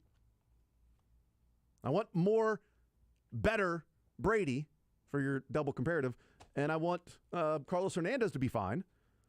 But that hasn't been the case when he's averaging 4 1/3, innings per start over the last 5 starts for Brady Singer. So that's obviously been an issue, and I don't know. Brady Singer doesn't seem to have an answer. Each time after the game, when he's being interviewed, doesn't seem to have an answer. Just got to locate better. Okay, well, what's going on? Why aren't you locating? Because last year you were. And Jeff Montgomery talking about that's what it's all about. It starts with location. It ends with location. Because when you're doing that, then the stuff looks better. And you're not getting barreled up as much as he is. You're not having an exit velocity average 4 miles an hour higher than at any point in your career. Those are things that have to change. Because in an evaluation year, you're evaluating, is Brady Singer no longer a part of the plan in the future? He's got a number of starts left to try to figure this out. We'll take a timeout. We'll come back. We'll continue rolling. We'll talk with Mick Schaefer coming up at noon. More Zone right after this. You're in the zone with Jason Anderson on Sports Radio 810 WHB.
OTAServices.com. A big Kansas City shout out to Google Fiber. 1 gig internet at the same price since 2012.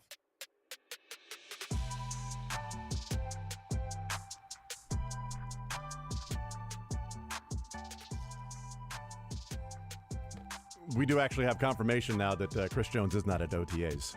So it only took till Wednesday. And an hour 15 before Andy Reid will talk, but expected. I'd said this yesterday. Look, the Chiefs have been putting out pictures of guys showing up to OTAs on Monday and different pictures and some video of what's going on in practice, and none of them are Chris Jones. I mean, he wasn't going to be there. It's not typically something he shows up to. So, but a lot of other players there. One other notes on some of the players, and maybe Nick Bolton can speak to this when he talks at the press conference coming up later on in the 1 o'clock hour. But Drew Tranquill, who they signed from the Chargers, is wearing the green dot in practice. Which, does that mean he's going to be the backup Mike? Does that mean if Nick Bolton gets injured, then Drew Tranquill is definitely going to be the guy that wears the green dot? Leo Chanel, had the green dot at times. Or maybe it's just simply, Drew, you're the green dot, so you're going to be able to pick up the defense faster. There's going to be a lot on your plate that we'll have you do. You're going to be making the calls, the adjustments, the audibles, things like that, as the guy wearing the green dot, as the linebacker when Nick Bolton isn't in there. But of note, that was one of the other things that you could see in some of the pictures from the Chiefs. 913-912-4810 is the text line. This coming from Royals Review, Max Reaper put together the first 2 seasons and the best OPS for first baseman since 2000, with a minimum of 400 plate appearances, so not just sporadically playing. But your first 2 years in Major League Baseball since 2000 and best OPS for first baseman. And Vinny Pasquantino is obviously on this. And it's a conversation and what he was writing about in a Pasquantino contract. And what we talked about yesterday when hearing from J.J. Piccolo on Monday. We played those clips yesterday of him being asked about Vinny Pasquantino and, saying essentially that, well, there's conversations that we'll keep those things private, but, you're always looking and very vague, very vague. And then played or at least talked and read the quote that he used with MLB Radio of saying that it's hard to answer that question because there has to be want to on both sides. So it's, I'd love to be around, and everybody says they'd love to play their entire career with one team, but there's 2 sides to that. Essentially saying that, whether I want to or not, the other side is who you probably need to be talking to about whether or not they want to sign me long term. But there's also a couple levels to that. Whether they want to sign him long term, or do they want to sign him to a contract that he would agree to? Does he feel like he might be, and his agents feel like he might be getting fair market value, or are they trying to lowball him because he hasn't made a whole lot of money in his career, quite frankly? I mean, again, he signed for $125,000 as an 11th rounder. It's not Bobby Witt that signed for $8 million. He was like, what can you sign? Bobby Witt, give him a long-term contract, right? But he's not as desperate. He's the one paying when they go out. I mean, MJ Melendez signed for over $2 million. Nick Prado got $3.5 million. And there are millionaires in that clubhouse. Vinny Pasquantino is not one of them. He hasn't made $1 million in his career yet. He will. He'll make a lot of money in his career. And if he were just out with his regular friends from high school or college, he would be the one picking up the tab. He would be the one, I got this, guys. I got this. I made $500,000 last year. I got it. But he's going out with guys that got bonuses that are, $2, $3, $4, $8 million. Not hanging out with Asa Lacy, who got $7 million, because he'd have to be in Arizona and hanging out on a golf course maybe to do that with Asa Lacy. But Max Reaper puts here in a list of first basemen since 2000 with the best OPS. There are some names in here that are just some names, and there are some names in here that are like, okay. James Loney, he's a fine player. Pete Alonso, good player. Jose Abreu, Joey Votto, Mark Teixeira, Cody Bellinger, Mike Jacobs, the Royals had for, a year? Chris Shelton, Paul Goldschmidt, Prince Fielder, Vinny Pasquantino. And also on the list behind Vinny Pasquantino is Justin Morneau and Ryan Mountcastle. And Mountcastle's been pretty darn good for the Orioles. First-round pick in 2015, first baseman. He destroyed the Royals when they played the Orioles. Had, 7 or 8 RBIs in one game against the Royals? He's been pretty good. A lot of the Baltimore Orioles have been pretty good. But looking at those numbers, there's a lot of really great names he's on the list with. And we talked about the numbers of on-base percentage that Bobby Witt, the names that, he was on a list with. And he was near the bottom of the list of players at his age that had that many plate appearances, and he was surrounded by guys that were also Rans.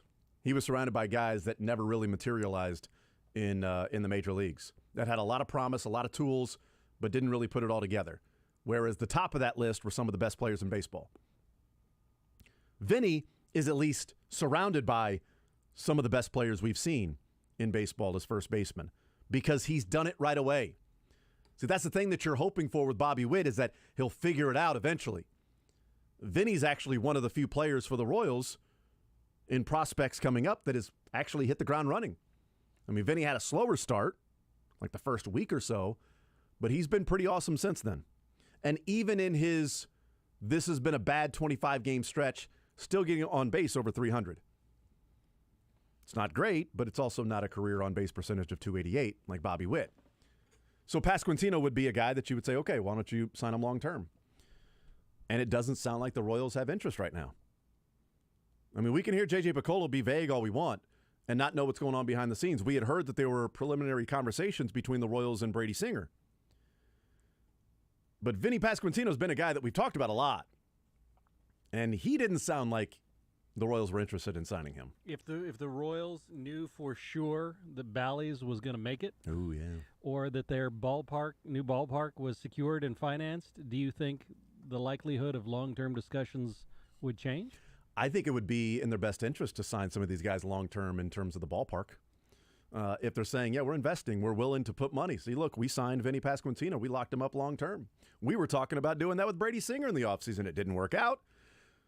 Maybe it's in the best interest for everybody that it didn't work out, right? Probably not in the best interest for Brady Singer, but maybe it's best for the ball club it didn't work out.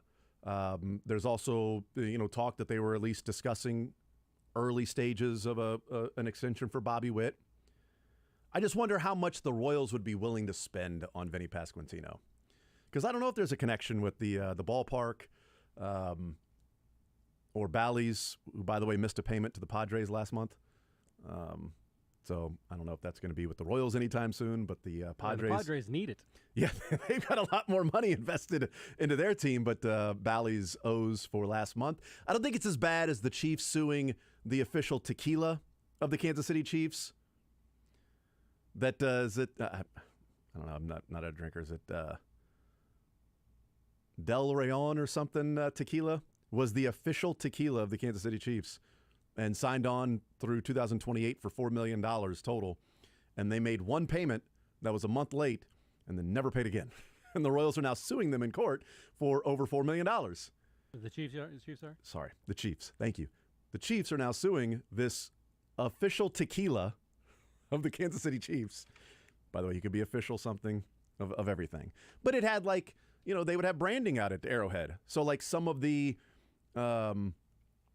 little alcohol spots, not like the regular concessions, but little ancillary spots that would be named after this tequila. They'd have advertising on the ribbon board and on the Jumbotron during Chiefs games with this official tequila. They just never paid, except for once. Sent one payment. That was it.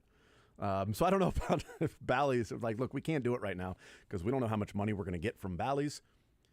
They did miss a payment to the Padres, but Fangraphs listed their projected extension for Vinny Pasquantino at 7 years, $54 million. And I'll be honest, if that's what the Royals are offering Vinny Pasquantino, I don't think if I'm Vinny, I'm signing that. I think I'm betting on myself more than just that contract. That's $7.5 million per year for the next 7 years. That's close to what you paid Dozier. And if I'm Vinny Pasquantino, better than Dozier. And I feel like you may be trying to take advantage of the fact that I don't have a lot of money right now.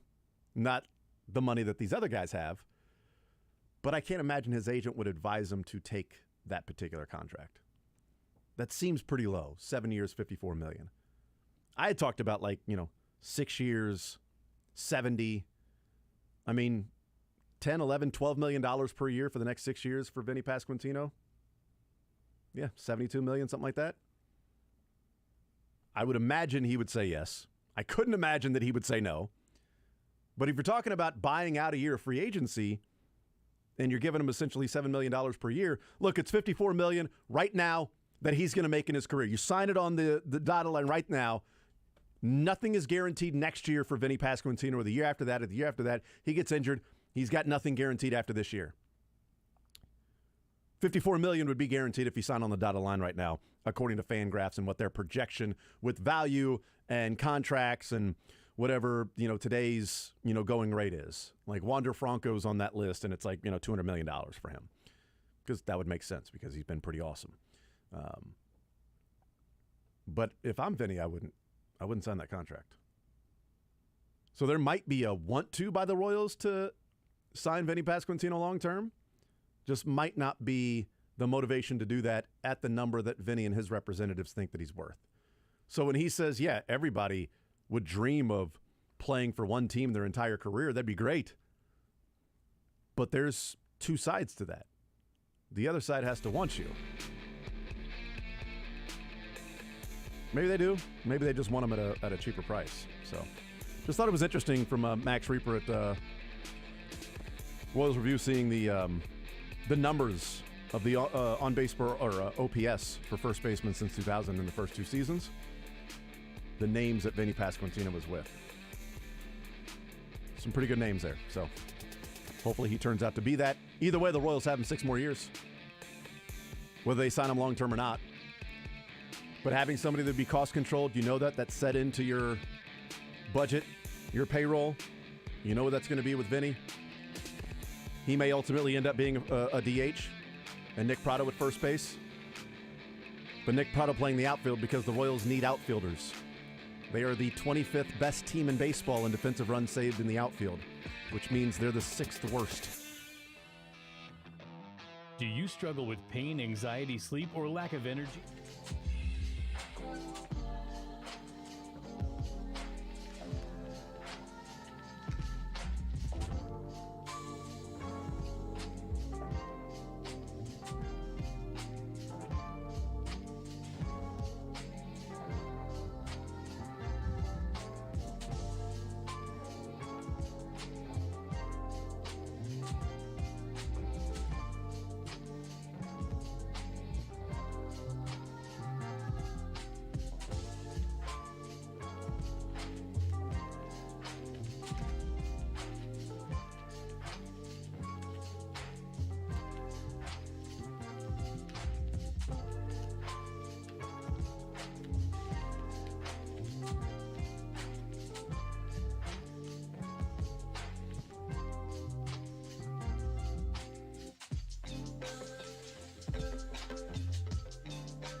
at 1 o'clock. Andy Reid, Patrick Mahomes, Nick Bolton, and Donovan Smith. Donnie S, his friends call him. Nobody calls him that. D, probably. Trish the Dish. Everybody calls her that. Nobody calls me that. Donovan Smith.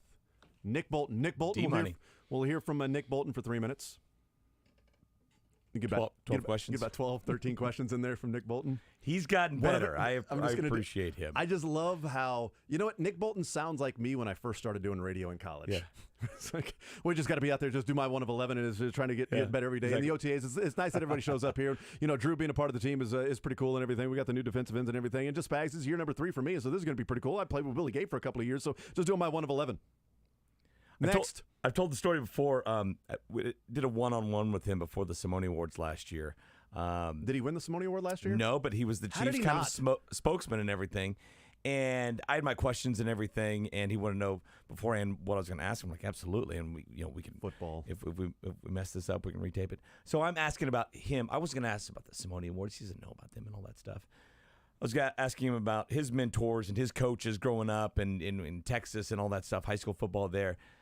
Unsolicited, he brought up the Simone family, the tragedy that happened there, and the good they've turned it into with the awards. Like, he had done research and everything. So I think that might be part of his problem, that like, he takes this too seriously. He maybe worries about it too much, and he wants to do good when it's probably the best approach to go up there and say, screw it, Tyreek's down there somewhere. I'm just going to answer whatever questions are thrown my way. They don't have to be perfect.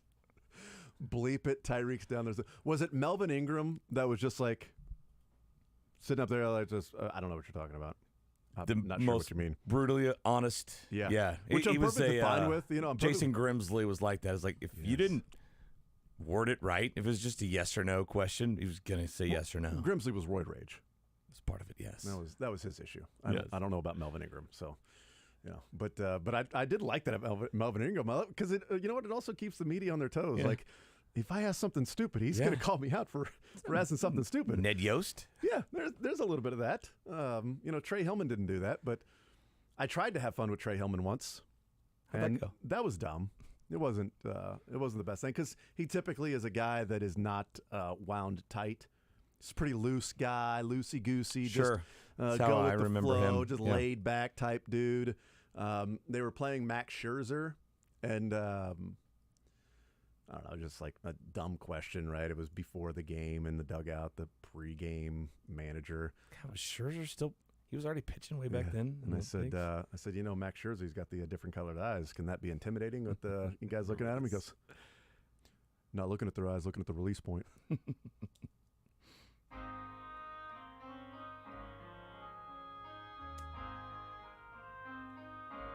Sit back in the smooth tones. It's Trey Hillman. That's right. I forgot about that part. Remember, he had the buzz cut, no sideburns, right? Almost like just the Bosworth almost, and then the mullet. And then that didn't match his demeanor. Not at all. Well, typically the no sideburns is like a straight-laced guy. Like, I'm going to be a hard ass. All right, I don't have sideburns right here. Okay, but they were so high. They were like the top of the ears that just zipped it right off.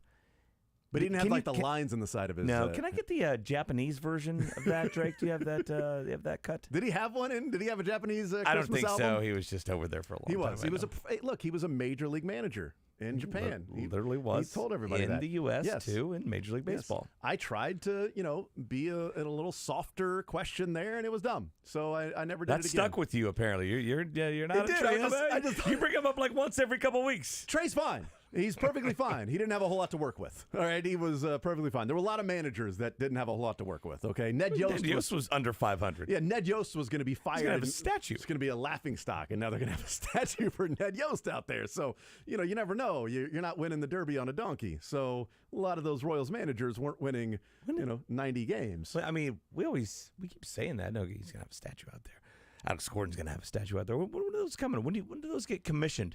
Is that go on the Jackson County ballot? Is that it's a great question. Figure out the stadium, then we'll do statues. Yeah. Stadium, then statues. We're going alphabetical order here. Stadium, D, statues. or T. That's right. it would make sense. Why put a new statue out there that you're just going to move downtown to one side of the river? You make those statues movable, right? There's a base that you can kind of dig up. Nope. When they tear down Kauffman Part Stadium, of the earth, that Brett statue stays. They're there. Yeah. The Chiefs are just going to have to play around it. Stonehenge in like a few thousand years, aliens are going to be like, well, how did they do this? Who built this? Man, the technology they had. It's unbelievable. Is this what humans looked like then? It's going to be odd when they build Arrowhead there and Mahomes has to like dodge George Brett's statue at the 28-yard line. What's Mahomes' statue going to be? What is he going to be doing? I've got one for you. Okay. I've got about 30 for you. I've got 2 of them. You've thought about this? Yeah. Okay. One of them holding the Lombardi Trophy in the air. Oh, no, it's going to be on the field. That's dumb. The other one parallel to the ground against the Bucs in the Super Bowl. He lost that game. No way, he lost that game. It's an iconic so photo. So many flavors here. It's and one of the most salty. It's one of the most so many options. It's one of the most iconic photos. No, it's not. Yes, it is. No, it's not. Nobody wants to look at. No Chiefs fan wants to look. They recognize the game. Like, I'm not looking at that. No, I don't think so. I think you look at that and know how amazing he was in that game. No way. There are you plenty of amazing. So you have 30 from wins. 30. Go. Name your 30. Go. Oh, gosh. The left-handed, right? Yeah, but the you no can have look a flip statue, also in Denver. You can't have a right? You can have a statue with him throwing left-handed because then dumb kids that didn't watch him play would think he was left-handed. How about him throwing one way, him looking the other way with like his tongue out or whatever? It's a great idea. So a no-look pass. Yes. Well, he's not only known for no-look passes. He's not only known for losing Super Bowls, Jason. God. Do people think I don't associate that with just a losing Super Bowl. I associate that with just the incredible greatness. He didn't even complete the pass. That's because it hit the guy in the face. Darrell Williams, it hit him in the face. He almost completed it by making it stick in the face mask of Darrell Williams. They would be the laughing stock of the NFL. Nay, all the sports world of all the moments of Patrick Mahomes' career, they chose an incomplete pass from a Super Bowl he lost. And he's doing sideways. He's got kids sitting on him, right? Statues go up and down. That would be amazing. He's got kids riding like a seesaw. Kids are sitting on there doing like the thinking man pose on Patrick Mahomes. It's been a family of 7 on there. I got his ankles. I'm sitting on his head. Sitting on the ball. I call Patrick Mahomes ball. So what would you have? I 3 out just right there. Those are but those all suck. Those are better than your 2. Yeah, but those all suck. They don't suck. They're from wins, first of all. Well, holding the Lombardi Trophy is from a win. It's quite literally a win. Okay, he's holding the Lombardi Trophy. That one's way better than your parallel to the ground in a loss. But it needs to be something from the field, a great play or whatever. Or like him chucking it deep to Tyreek, right? The tongue has to be out, though. Every time, the tongue has to be out. And in do the it, statue. and do it like a cold weather game when he's got the weird little turtleneck that he always makes fun of. Have that on. Raising the trophy in his right hand, throwing the ball with his left. That would be good. While looking the other way. No, he actually did that, son. Kids that never saw him play. No, he actually did that. They brought a trophy on the field. They let Patrick bring a trophy on the field. Yeah, he actually took the snap from Creed, the trophy, and then a shotgun Wasp, snap. though. I mean, just him heaving it back with Wasp, and he got Bosa in there like an inch away from him. Part of Bosa on the statue. See, there are some iconic plays, but do they capture that moment that you know exactly what that's from? Like Alex Gordon, if he has a statue, it's obvious, rounding first, finger in the air, Game 1, World Series. You know exactly what that moment was. You know the feeling, you know everything. Like if Mahomes is just looking one way and throwing it, well, was that the flip in Denver? Was that the game against the Ravens with the no-look? Maybe was that another no-look pass?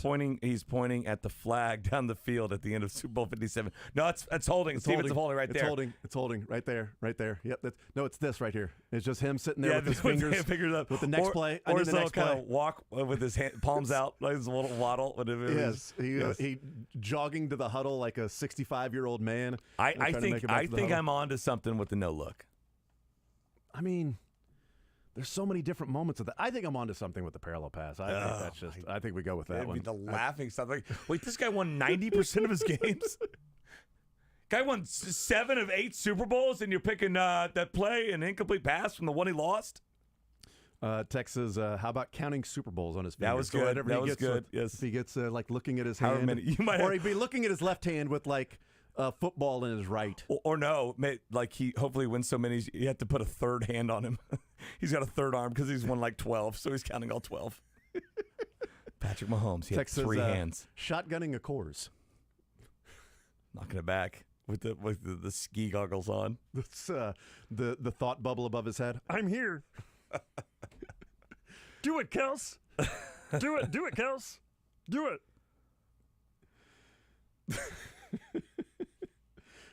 Text says Mahomes doing a quarterback sneak. Oh, God.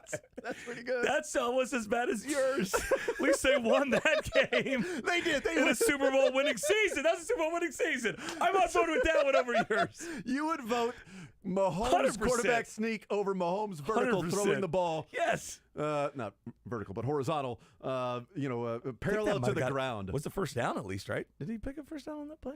On the sneak. On the sneak? I think he did. I think he did. Because I think Matt Moore came in right after. Well, Matt Moore There's was another play, I mean. Yeah, Matt Moore was on a different team at that point, right? Oh, against the Broncos. Oh, no, they brought in Matt Moore because Henney. Yeah, Henney was that's right. hurt in the preseason. Yeah, that was right because the joke was that Ed Werder had interviewed Matt Moore like a week later and asked him about when Mahomes went down and then the Chiefs signing him. And we joked about it on there and said, well, they didn't call Matt Moore in the second quarter to have him come join. He didn't go from California to Denver in the middle of the game. He was already on the team. Leave high school football practice. He's already on the team. Hold on, what? Guys, I got to go. Can somebody take the quarterback reps for me? I got to go. Tex says, pushing a wheelbarrow, carrying his... Cash? Maybe. Oh. It's the football. He's saying they're more inflated than Brady's. Oh, I see. Is what that text would be going for. Yeah. What's Ned Yost? Sitting in a deer stand? I can't think of any iconic kind of moments. I mean, he's just stoic the whole time. Yeah. Maybe just at the rail, just kind of looking over. Yeah. Could be that. Could be that. Are you convinced Gordon will definitely get one? Because the guys out there are, long time, crazy numbers, Hall of Fame. He would be the worst of the guys out there, wouldn't he? Yeah. He would be. You would be doing it as he was part of a team that won the World Series and he played every game with the Royals and he was sort of the face to a degree, even though Hosmer was kind of the face and sort of the personality while Kane was the best player. Salvi's going to get one. Yeah, Salvi will get one because Salvi's going to be in the Hall of Fame. I would say this. The others, I mean, George Brett is in. Frank White should be in. I would say this, that if the Royals continue on this downward trend. You should put a statue for Salvi right now. There's and there's a better chance for Gordon getting it. Like, 5 years from now, we didn't appreciate Alex Gordon as much as we should have because we've played, 398 baseball ever since he retired. Tex said Ned's would be him yelling at Nate. Be good. Yeah. Or no, he would be sitting atop a deer stand in a third base tree. Tex says Yost getting the Salvi splash after winning in 15. Could be that. Ooh, he got it. Can you combine Salvi? Would Salvi's be a splash for just somebody random? Combine all three, and in the background you have Gordon blowing a bubble. That's right. Gordon, you know what? It'd be Alex Gordon either rounding first with his one finger in the air in game one, or him in the weight room. Yeah, it'd be one of the two. Or Salvi. You know what it would be? It'd be Alex Gordon hitting the wall, the ball in his glove, and then the wall sort of having an indention of some sort. Yeah, Salvi's got to be. Didn't he have both his arms up in the air after that wild card hit? I want to say it was running to first almost with one arm. He had just one. Okay. He had just the one after he. Because you want to duplicate Gordon Salvi statues, no, but because that would be Gordon. That was maybe the biggest. It'd be Gordon duplicating Salvi because Salvi did it first. Yeah, Salvi did it first. Yeah, take that, Gordon. How about Gordon just biting Salvi style like that? Well, it's you, so I'm surprised that after the Mahomes recommendation, you're out saying, okay, Salvador Perez popping out to make the last out of Game 7 of the World Series 2014. It was iconic, though. It was iconic. It was a hell of a pop-out. For San Francisco, it was. For the Panda catching it. I think in a loss, one of the most iconic Yes, it was, but pictures. Nowhere near a statue worthy. You typically put statues up for there's a good moment. Or you just put statues up for guys who led to a punt. Did it, or it led to a field? I mean, they I didn't don't have many remember. It was probably a field goal. That's the one game I've watched once. I did. I never watched that one again. I didn't either. Not even for the commercials. I mean, because I was at that game, all the 3 Super Bowls I've come back, and 2 of the 3, I'm like, I'm excited to watch the game, kind of different perspective. Although this last one, I was able to watch it through YouTube TV on my computer. But then also, I want to see the commercials. I want to really get into the commercials.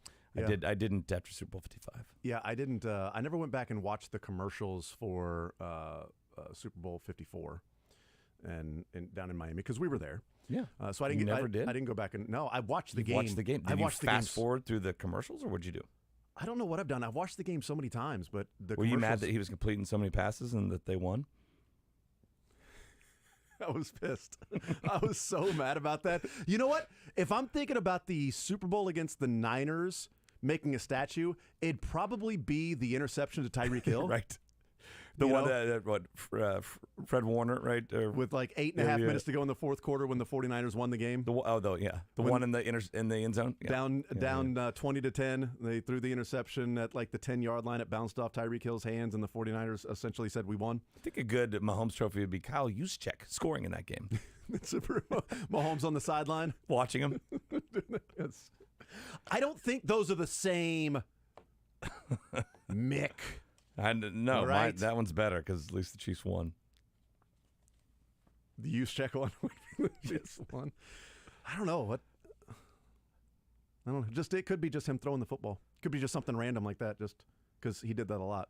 A shovel pass to the guy's got. I mean, if we put pen to paper, in like 10 minutes, we come up with 50 iconic moments for him. I mean, nobody has more like what I was thinking about the other day. We did the top 10 moments of Mahomes' 2022 season. This past year was the most iconic stuff he's ever had. I mean, just unbelievable. And we're just saying something, right? Yeah. I mean, just the toss to Clyde in the end zone in Tampa, right after the little spin. Yes. The flip to Jerick McKinnon in Denver. That same spin around, get blasted and still throw a touchdown pass in that game. That I think it was Juju. The loss to the Bengals, but the Jordan Air Jordan jump, that was putting the ball over the end zone barely. Man, if they'd have won that game, do you you want that one now too, don't you? Yes, because they please. Lost. Yeah. Well, LeBron would have done it better, but lots of others. They were getting pushed out of bounds by Jermaine Pratt in the AFC Championship game on the side. To get the first down? To get the first and then the penalty? Yeah, to get the 15 yards added. That would be an iconic moment. The run in the Super Bowl. That's right. To get inside the 20 against the Eagles. A bad wheel. Was a great one. Absolutely. Him throwing his coat down because he had to go get the X-ray. Ooh, here's one against the Jags. What about the statue of him at the goal line carrying a couple Titans defenders in a championship? It's an interesting one because game. It's one of the first things that came to my mind when you said there's so many different great legacy sort of plays. But I feel it's got to be a pass, though, right? Right. That was one of the greatest plays in his career, but how do you encapsulate that into a statue you gotta have, that puts like, hey, this is Mahomes? You have a really good statue maker. First of all, you got to commission a guy that knows what he's doing, can get some other guys involved. By the way, they're hanging in the air somehow. I don't know how you connect them or how you keep them there. Have you seen Sean McVay's statue that they unveiled at his college or high school or something, whatever it is?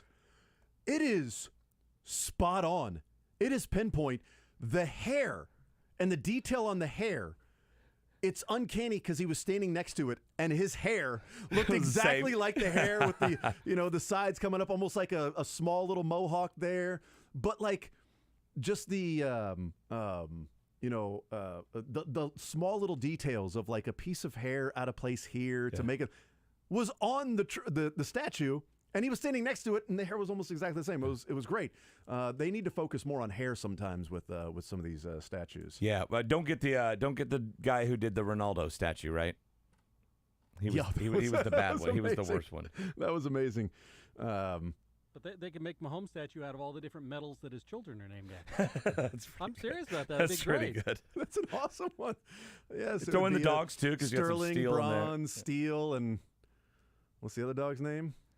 Steel and there's a steel and slate or stone or I don't know. Steel and obvious. something, and then we know sterling and bronze, which Josh eventually figured out that bronze was for. Don't get the guy who, remember the Ned Yost tattoo? Don't get that guy to do the Mahomes statue. That was awful. There. Kelsey's going to have a statue, too. Oh, we're backloaded on statue orders here in Kansas City. Silver. Silver. Well, that's an easier. That's the easier one. Steel and silver. Kelsey's going to be an easy one. It's the motion he made to the referee who called through the flag. Yes. That's an easy one for Kelsey. Back early in his career? Yeah. That's obvious. I mean, what other iconic moment for Kelsey? When I think of Kelsey, that's what I think of. I mean, maybe the one against the Bills. AFC Championship game. No. Nope. Or I guess that was a divisional game, wasn't it? Nope. That one? Maybe his dance in the end zone this last Super Bowl. No, maybe him slipping. That's it. Him slipping down before the dance.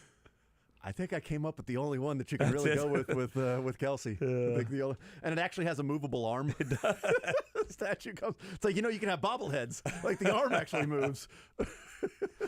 That is still. And there's a referee sort of like in the foreground there a little bit. That is still a better idea than Mahomes parallel to the ground. I actually want to put that on a Twitter poll. What's a better statue idea? What would you? Mahomes in a loss or being completely horizontal. Kelsey to the ground? hitchhiking to the moon. Is that what they call it? That's one of the things you can call it. There's lots. There's a big old list. What's a bigger list, calling it that or the iconic moments for Mahomes? There's it's pretty close. It's got a close race. It's an Eagles-Chiefs Super Bowl closeness. There's going to be a holding penalty somewhere, though. Illegal use of hands. We'll take a timeout. We'll come back. More Zone next. You're in the zone with Jason Anderson on Sports Radio 810.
We'll hear from Andy Reid. We'll hear from Patrick Mahomes. We'll hear from Nick Bolton. And we will hear from Donovan Smith coming up in the 1 o'clock hour.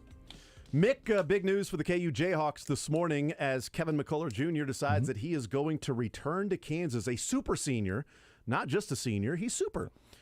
He is returning for another year. You don't have to leave college at all anymore. There's always really a way don't. around it. It's like the salary cap in the NFL. There's a way we can get around it. The salary cap in the NFL, the cap should never keep you from signing one particular player, and eligibility should never stop you from bringing back one particular player in college. Sure. I think both of those, that's how they sort of align in that. But McCullough returning, and it's weird because even though it didn't feel like he was going to necessarily be drafted, it also didn't have the feel of Kansas thinking he was somebody that legitimately was going to return.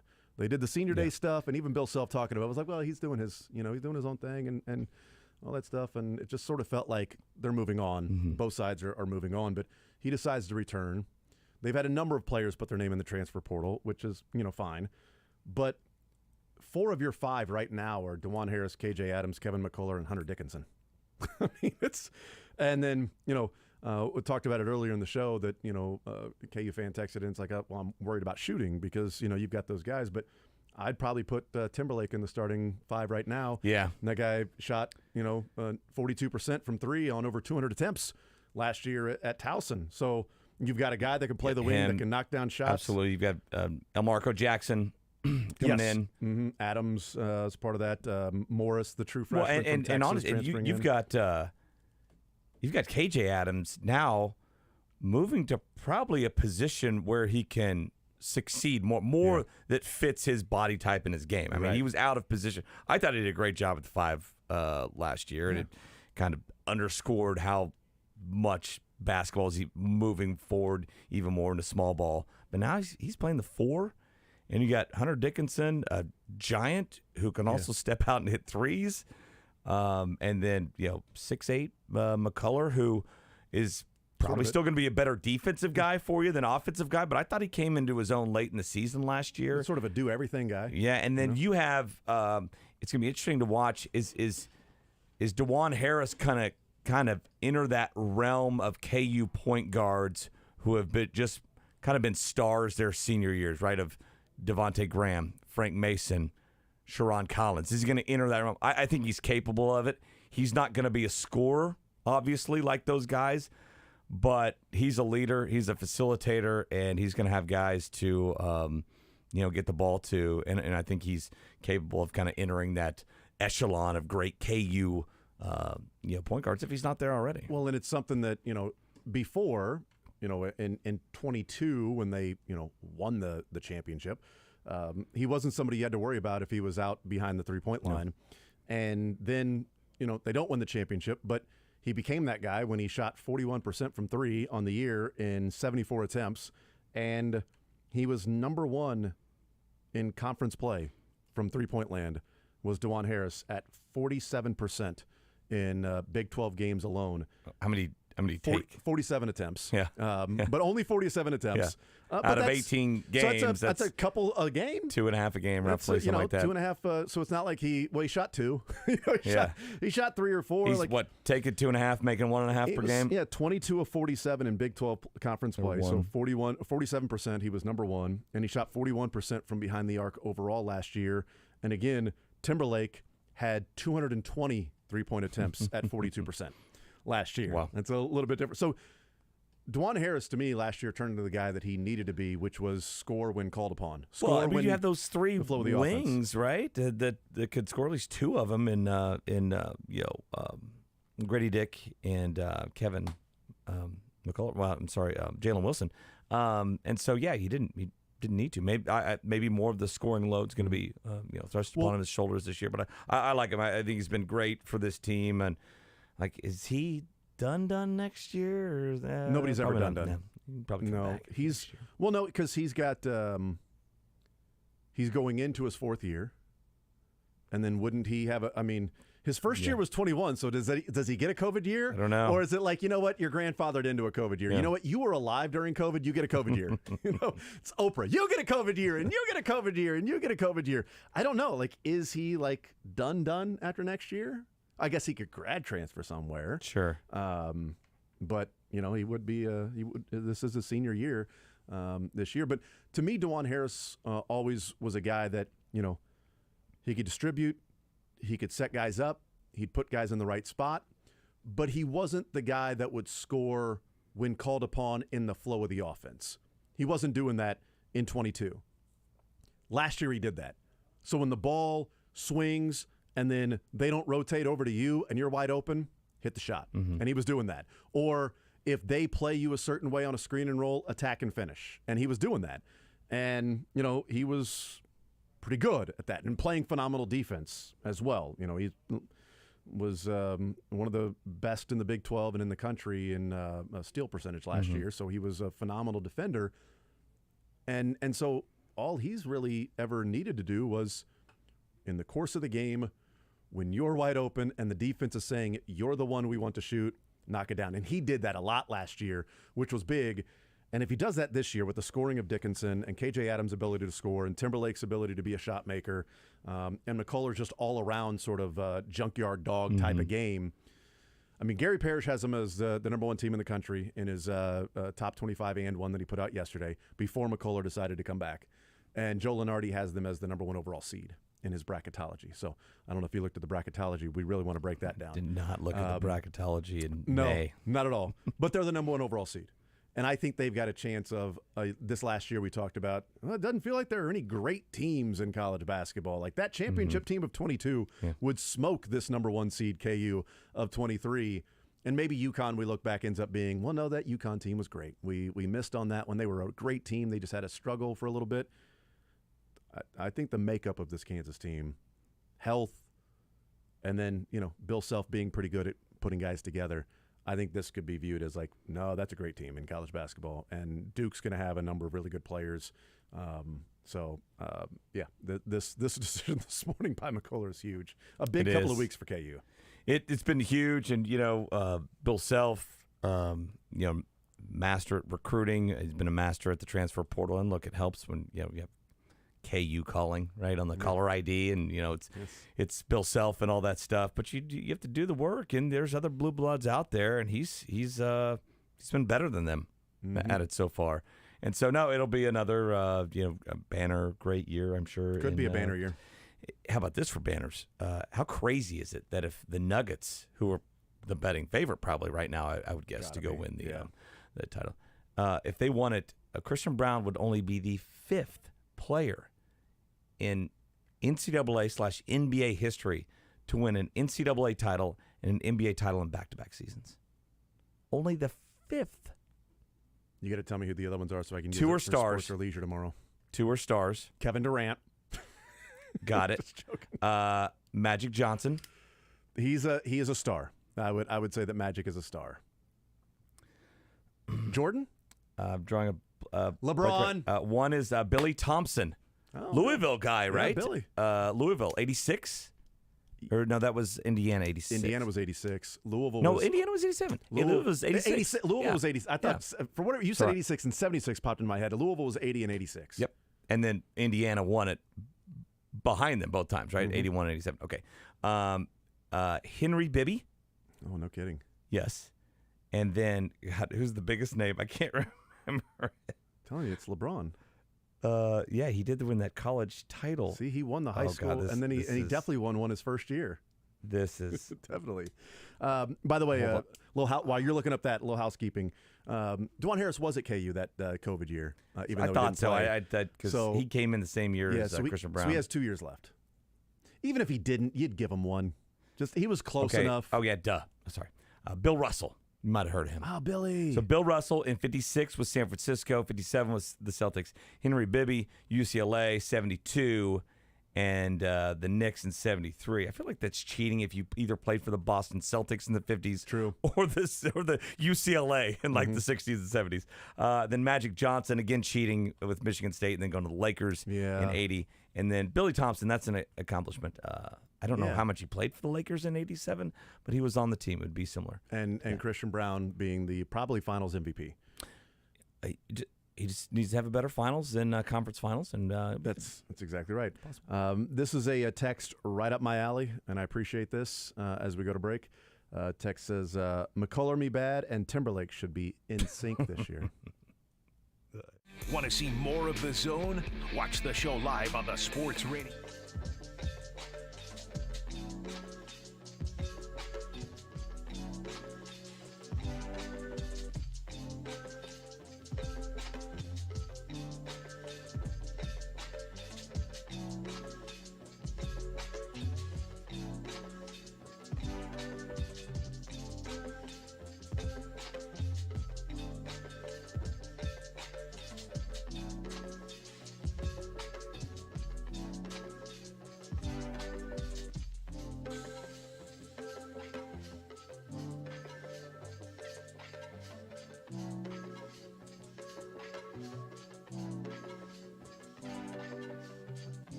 So DeJuan Harris, this is an interesting one. So it's not a technicality, but it could be a technicality.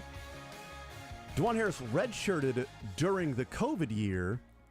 So technically he does get a COVID year, but he also gets the extra year at KU because he redshirted. So now he technically gets 2 years for that 1 year in which he redshirted. That's what we're guessing anyway. Interesting. Yeah. So DeJuan Harris, 2 more years remaining. And then he could be a grad transfer. So he technically has 3 years remaining of eligibility, DeJuan Harris does. Okay, there's some articles here I think that will get down to the bottom of it, but I'm not a big reader. So, again, we're missing Josh. Could we text Josh? You think he's a chance he's around a computer right now? And I'm looking forward to the summer of 25 or the spring of 25 when DeJuan Harris decides he's going to grad transfer. And people go, DeJuan Harris is a grad transfer. Remember, he was part of that 2019 recruiting class for KU. And he's going to be in the 2026 tournament. Right. So, he only has 3 years eligibility left. Yeah, so 2 years plus a grad transfer. So, he's a redshirt year, COVID year, and a grad transfer. So, DeJuan Harris is only halfway through his college eligibility. What? Nine's the record, right? That Oregon football player, I think, got a ninth year. Ninth year? Yeah. How does it even happen? There's a lot of injuries going on there. There's a lot of COVID. It's got to be a lot of bad math there. A lot of COVID. You got like 4 COVID years. Well, and then now you can do you get a COVID year for each time you test positive for it? Now, football, in college football, you play 4 games and I didn't play those 4 games. That didn't happen. Redshirt me. That's right. If DeJuan Harris does miss a game this year for injury, he'll probably get a hardship waiver. Probably so. So then 7 years. I've said for years, I love college athletics. Let them stay as long as possible. I'm a bigger overall college sports fan than I am professional. And so, let's keep them there. I do love that all of this about how the extra years and all this eligibility. And Tony Temple was like, I remember when I carried the ball twice? One game. remember I lost the entire year? Play that one game and carried the ball 3 or 4 times. And the NCAA was like, nope, sorry, you played. You burned your red shirt, idiot. Why didn't you just say no? Gary, blame your coach. You could have given the ball to anybody. Run it with the quarter. Was Brad Smith? No, who was the quarterback? Do a drawing out of the stands for somebody to call and go find somebody that's playing intramurals, brother. Punt on 3rd down, Gary. Okay. It would have been nice to. Would have been nice. I mean, he would have been coming off because wasn't his last year? Was his last game that Arkansas game? The Cotton Bowl. It was been nice to build off that momentum to have a whole other year after that, right? The Cotton Bowl record of rushing yards in a game. It was. Remember, it was the. He just went to the Cotton Bowl Hall of Fame. Him and Gary Pinkel. Same class. Was it Run DMC at Arkansas with McFadden, Felix Jones, and then Peyton Hillis? Yeah. And instead, it was Tony Temple with the. Record-breaking night. I think Felix Jones was almost like an also-ran on that team, right? Yeah. He was just the third wheel. And then he ended up with Dallas. Yeah, and it was good pro. Was pretty good. And his brother was pretty good. Not for the Chiefs, Thomas Jones. Was it, or are they brothers? Wasn't Thomas and Felix, weren't they brothers? Thomas he had Jones a brother. I didn't think it was Felix Jones. But it wasn't Julio Jones. I don't think so. Didn't Felix end up with Dallas? John Paul Jones? No. Got hard to keep up with the Joneses. Man, you should copyright that phrase.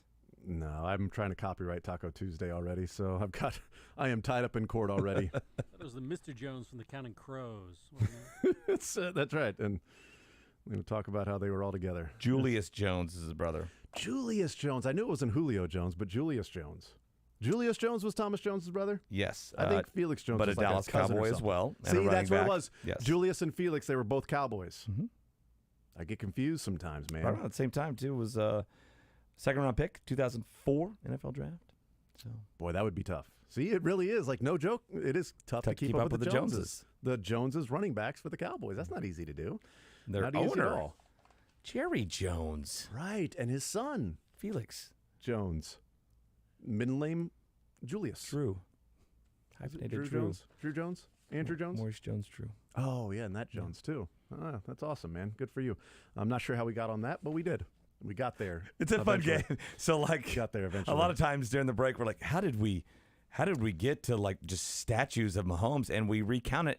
And it happened 15 minutes ago, but it takes us forever. And sometimes we don't remember how we got down the rabbit hole to talk about, like, we had to deconstruct how we got there. and we got to talking about statues because we were discussing Nick Bolton talking at the Chiefs press conference today, and then you interviewing Nick Bolton at the Simone Awards, and then me somehow talking about the random interview I had with Trey Hillman. Well, I had lots of them, but the one I remember of just trying to be like, hey, let's just add a little color here. Then I was defending Trey Hillman, like, well, everybody's bad. Everybody's managing bad. The Royals. And then it was like, well, Ned Yost was going to be fired. Now he's going to get a statue. And let's talk statues. And somehow then we got on to whether or not Mahomes' statue would be great for him with the pass against the Bucs when he was horizontal to the ground and one of the more iconic shots, and you hating it because they lost that game, and you think that I only want them to put up loser trophies for statues. It's funny. Like at 6 a.m. when we're planning out these shows, That's right. We never know. I didn't think that would go so well, but it did. You had the vision. I told you, I'm like, what if? We need Nick Bolton to talk today. Odds of that happening are not great, but let's go with Plan A if Nick Bolton talks. But when Plan B, we had all these other plans. Yes. If Chris Jones was going to talk, that's right. We had a plan for that. Then we'd be talking about the fact that he was actually at voluntary OTAs. But we just scrap it, right? And another Jones. The Chiefs aren't keeping up with the Jones right now because he's not at OTAs today. He's not keeping there. up with the Chiefs. I think it's a big problem. I think it's huge. You've changed your tune since Sunday. Well, now I just want to let's shock jock this. Andy, are you worried about Chris Jones holding out that he didn't show up to voluntary OTAs? Well, he's going to pretend like he's never heard of Chris Jones. Showed up the last few years. He's typically not at this. Do you worry about his commitment to the team? He's now won 2 Super Bowls. Do you feel like he's just mailing it in now? Roger Goodell hugged him. Does he feel like he can retire? Is Chris Jones the laziest player you've ever coached, Andy? Now that he's got, a sack or 2 in the postseason, now does he have the big head? Yeah. Would you describe Chris Jones as an incredibly lazy player that doesn't care about football, or a NASCAR driver that closely resembles Dale Earnhardt? I guess out of those two, I'd have to go with a lazy football player. Wow, Andy Reid says Chris Jones is the laziest football player he's ever seen and doesn't care anymore. What are the odds of that quote coming from Andy? Usually we get nothing out of OTAs. Money quote right there. Money quote. He would never fall for that trick. Yeah, he would. Never would. He'd never see it coming. Never would. If you're going to keep pummeling, I'm just going to do the one. Okay, stop pummeling He's listening right now. You think? Yeah. Well, now he's going to know. Somebody at Arrowhead's listening right now. Like, I'm going to do it. I'm going to ask him that. I'm going to create only those 2 options. What if he chose the one that looks like Dale Earnhardt? It'd be odd. Yeah, I didn't quite get what you were talking about there, but I'm sure I'll be okay with that. Because I don't think he would be described as a NASCAR driver that closely resembles Dale Earnhardt more than he'd be described as a lazy football player. We were talking about Ned Yost too close to that conversation, so I thought you were bringing Ned Yost back into it because big Dale Earnhardt fan, friend of his. Yeah, that would be, man, that is so many layers. That is way above my pay grade to be able to connect those dots. Zero chance. Speaking of dots, Drew Tranquil ran the green dot in practice. Wait, is the hour already over? It is. We talked trophies for 45 minutes. I mean, statues. So there we go. It's a big statue's just a big trophy. It's all it. It really can't be moved from the earth. We learned Stonehenge. It's stuck there forever. Basic. We're going to build an arrowhead around George Brett's statue in the outfield. It's going to be tough. Thank you, Mick. Bye-bye. We'll hear from the Chiefs next. Kansas City, there's no doubt that we had the best draft party.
WHB Kansas City.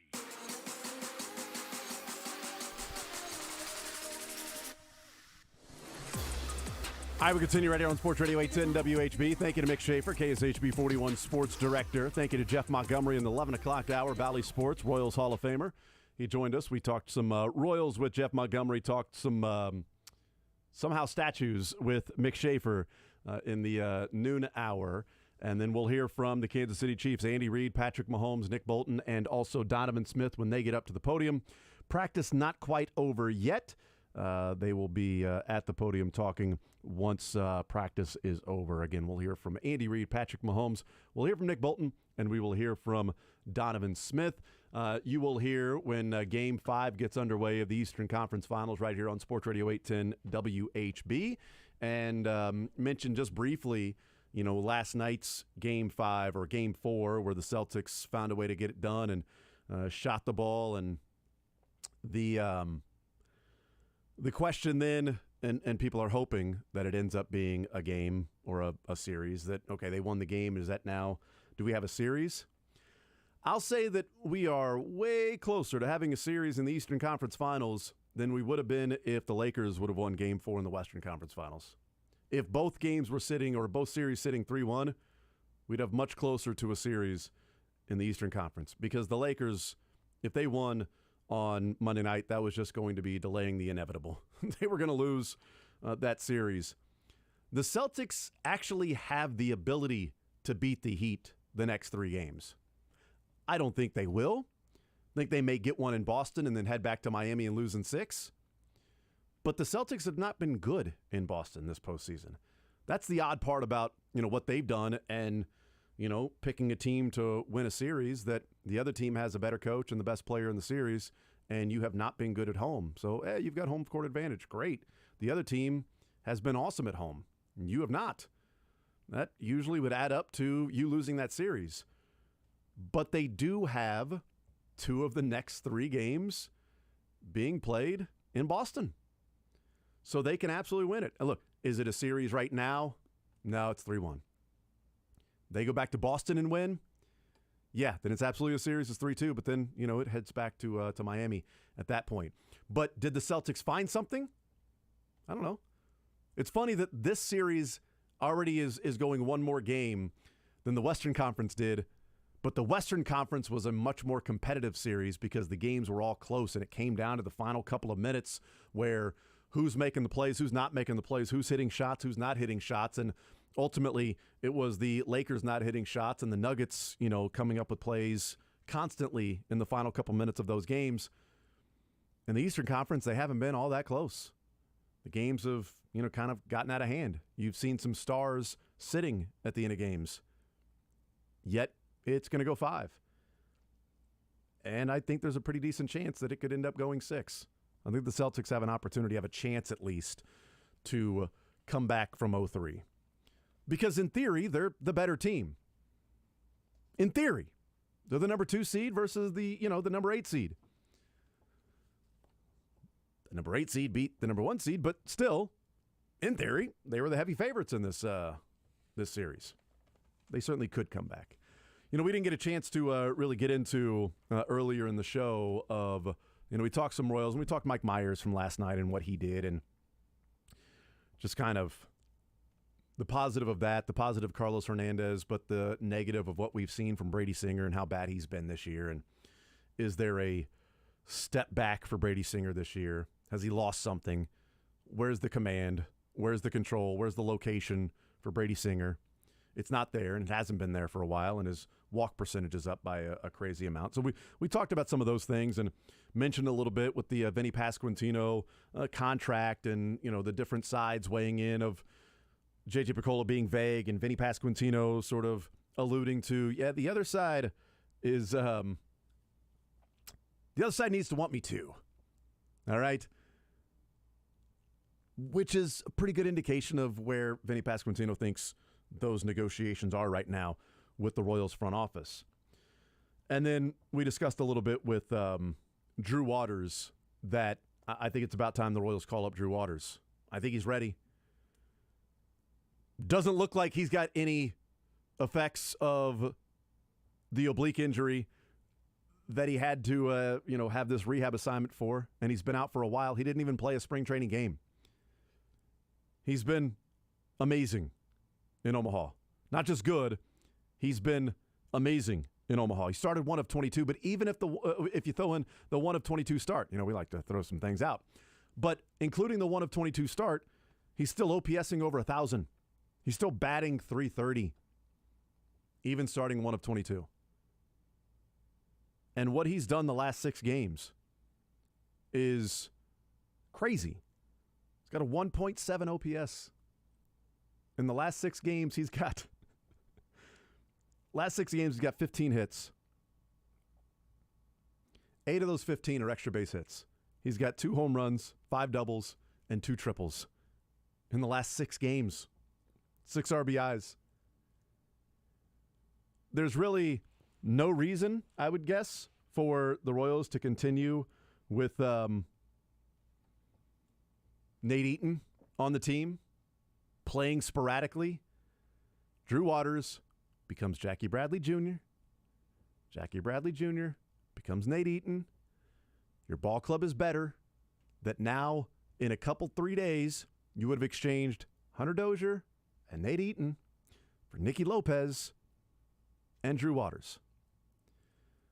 Now, I can, understand why Daniel Lynch wouldn't be called up yet, because there's no reason to make that move yet. He wouldn't even be in the rotation and his turn to start until Monday. I could also understand if they skipped Daniel Lynch's start one more time. Do you want to bring him back in St. Louis on Monday? Pretty good team, pretty good offense. And you're hoping this is a year that Daniel Lynch could put some things together.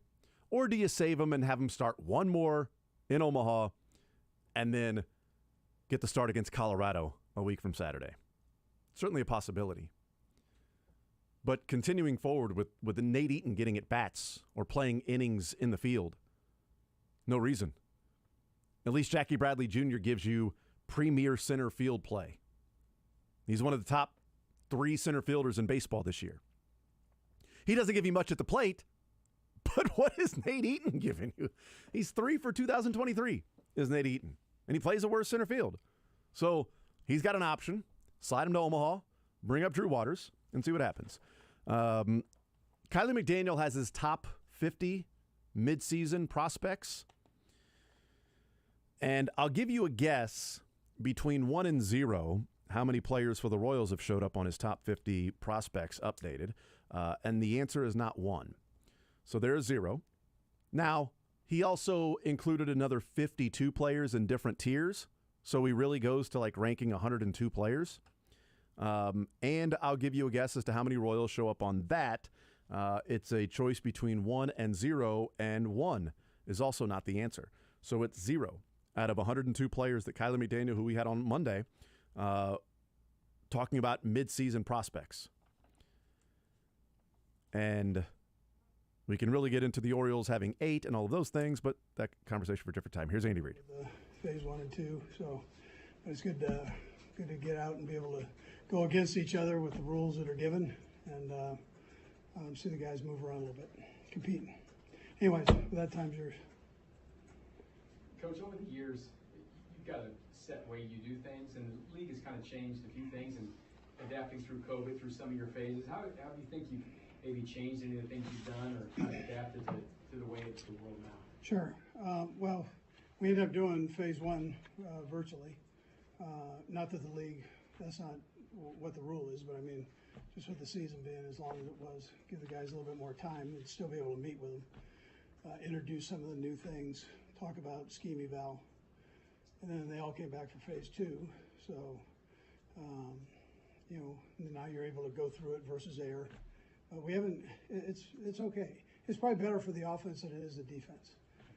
Defense doesn't have an offense that they can go against out there. So you have coaches and trainers and everybody else being in the offense for them. So it's that's a little different. Coach, get excited about this. I heard some guys on the radio talking about whether you were still motivated to want to coach for 20 more years or anything like that. 20 more.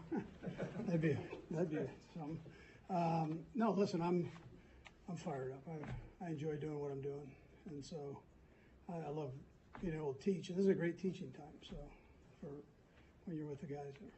Coach, Clyde has been through a long road here with the injuries and stuff. Looked pretty good today. Just how have you seen him battle some of that stuff and come, head up and doing well? Yeah, you can tell he came back in good shape and is working hard. He looks great, quick, strong. I'm happy for him. Andy, I think you guys said back even in March with signing Juwan that he had the talent and maybe the potential to play left tackle. Sure. With him, assuming he's staying at right tackle, just what were the conversations like when you bring Donovan on, and just how has he sort of approached, just playing the position on this play? Yeah. So for the few practices that he was at the left tackle, then Yang worked in at the right tackle. Feel good about him too. So we're in a good place. I think. I believe he can do both, so I don't think that's a problem. He got a few snaps at that, but listen, we've got two veteran guys that have a lot of snaps under their belt at a high level. So we felt comfortable with that. And we'll just see. And we expect the guys behind him to compete, and we should be fine there. Andy, last year around this time, I think, was when you were really taking notice of how driven Patrick was coming off the loss of Cincinnati after Camp Mahomes and this. I mean, I wonder if you see sort of the same or similar aspects to him right now. Yeah, he's made that a habit, which is that's a positive thing, and he's you guys are out there, but I mean he's 100% in and going after it and challenges himself. He challenges the guys around him to be great and on both sides of the ball. So everything's alive out there and moving fast, and as a head coach, I appreciate that. And no doubt how infectious that is. Sure, no, absolutely, yeah. No, that's what the great ones do. So he's doing a great job with that. Coach, understanding that the camp is understanding the camp is. Oh, Matt's got so skinny we can't see him. Nick Duffy and Steve were out there, but not right now. It's just precautionary, just working through. Yeah, exactly. Yeah, both of them. I'm not gonna get into all the injuries, but they're just going easy, easing them back. So. Coach, the competition at receiver, it seems like it's still pretty loaded. And you just talk through what you were watching out there and what you're trying to see, because it seems like it's going to be some decisions to make out there. Yeah, we've got a lot of numbers, and we've got some young guys that we're mixing in with the ones there, and so it should be great competition. I can't wait, for camp where you really get an idea of that next level, what they can do when bullets are flying, they'd say, right? Go ahead. I think I'm losing my voice too. Yeah. But bringing in Blaine to be the backup, what did you kind of see in him, and what have you learned about him so far? He's smart, and he's bigger than I thought he was. He's a big kid. Throws the ball, strong arm. Has developed a good relationship with Pat, and look forward to seeing when things are going fast. Right now he's making sure he knows where everybody's at and has it down. So, but you can tell he's done it before. You talked a lot during Pat's early years about how important it was to have a veteran guy in that room with him. Is that as important as it once was early in his career? I don't think it is. I would tell you that if you can find a good veteran player,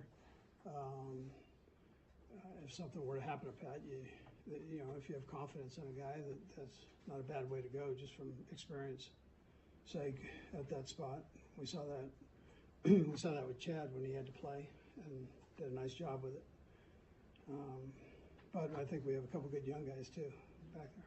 Do you see Michelle being maybe ready for? Yeah, he's having a good camp up to this point. Good phase 2, good phase 3 here. So he's got a pretty good feel of what's going on. Andy, it seemed like you've always kept a fullback, but obviously Michael Burton moved on. What are your plans for that? Yeah, so the tight ends can work into that spot. We know Noah can do all of that, and that's kind of where we went with it.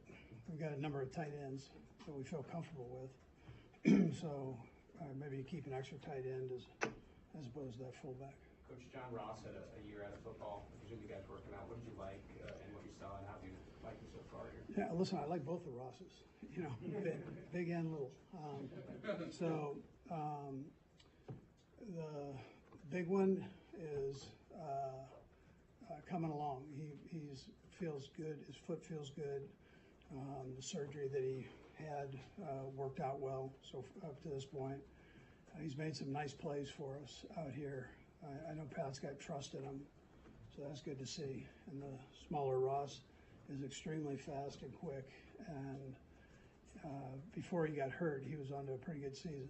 And so he, I like what I see there too. Is he faster than you thought? He stood out there today. Well, he's the one that jumped out at everybody at the combine. Just when he ran, I mean, he was extremely fast. I think he set a record there, I believe. So he can move. He can skedaddle, and he's smart, which you need to be in this thing. So. On the fullback thing, you've had guys here, and that's been a staple of what you guys do.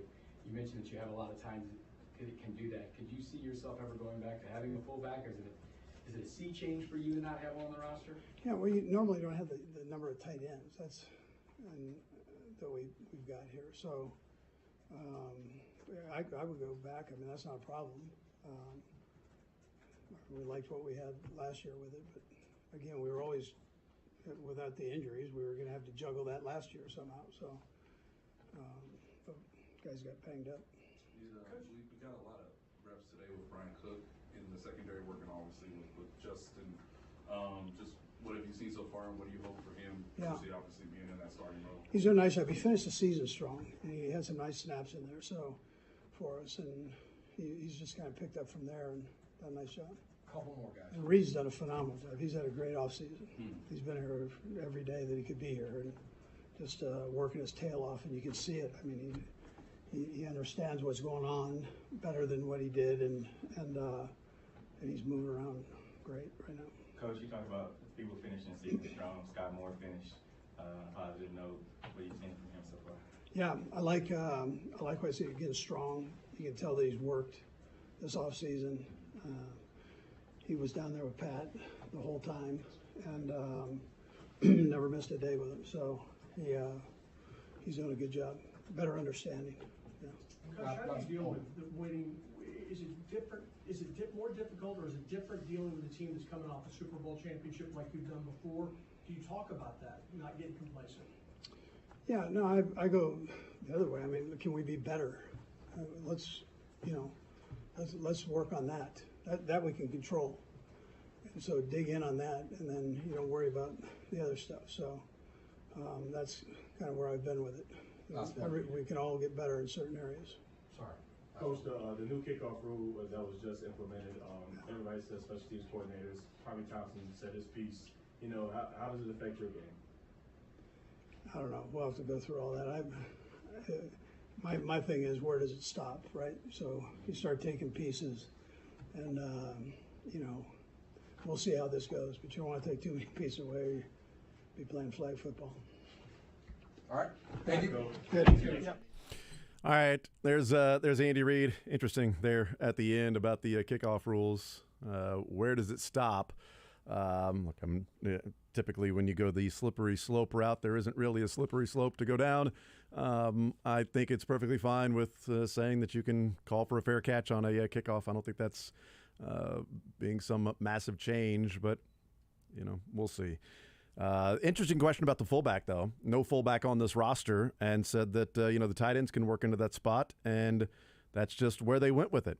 Keeping an extra tight end, they can do some of those things. They've got 6 tight ends on the roster right now, with Kelsey and Gray and Fortson and Bell, and then also Kendall Blanton and then Matt Bushman. Here's Patrick Mahomes, who throws to those tight ends. Yeah. How did you get to know Blaine so far? Where you have first thoughts? Yeah, I mean, first off, I knew of Blaine from Chad, them playing in Jacksonville together. I mean, Chad spoke very highly of him. And then since he's been in the building, he's been a true pro, and he's came in. You can see the talent. You see why he was I believe top 10 draft pick or a first round draft pick, and the arm strength and everything like that. And he was just backing up with Tom, so I'm asking him for any advice he can give me, because if you're learning from that guy, you're learning from the right guy. So just another good quarterback, good guy that can be in that quarterback room.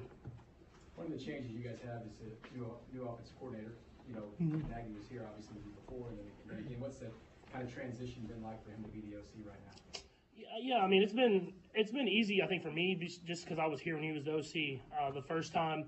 Obviously, EB will be missed. I mean, the way he was able to take us and lead us to the offense that we've had these last few years. So he'll definitely be missed, but I'm glad that it's someone that I'm comfortable with, someone that I've worked with before. And I think the guys are starting to learn on how he wants things done. I mean, even though it's the same system, it's obviously a little bit different on the guy and the coach and stuff like that. And so it's been a smooth transition so far, and now it's about kind of continuing to build into the season. And I know it's May 24th, but just what's your overall assessment right now of this collection of receivers?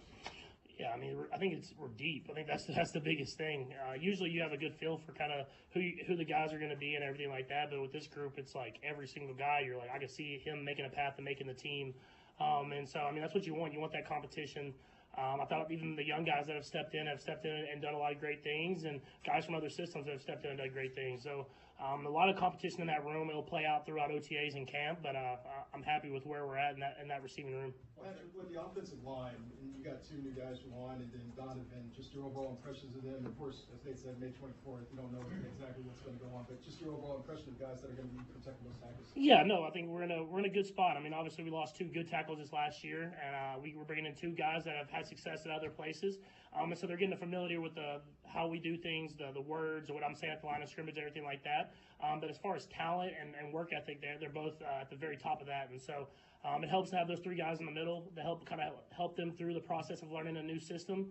And then, I mean, another position where the depth. I mean, if you look at our second line, you would say that starts at a lot of other places. So, I mean, I think Brett Veach and Coach Reed have done a great job of bringing in talent so that we can have that competition day in and day out. Patrick, you had grown pretty close to Orlando. Mhm. What did you make of that situation, and then seeing him go to become one of your bigger rivals in the NFC? Yeah, no, it's tough. I mean, I still talk to Orlando. I mean, we had we're friendship off the field just as much as on the field, and you understand how great of a player he is. He makes Cincinnati even better football team. So that stinks for us, but at the same time, I'm happy for him that he got to a good place where he was able to get a good contract that he deserved and everything like that. And we'll still have that friendship, but he's a competitor like me, so we're going to be wanting to be able to brag about who wins that football game.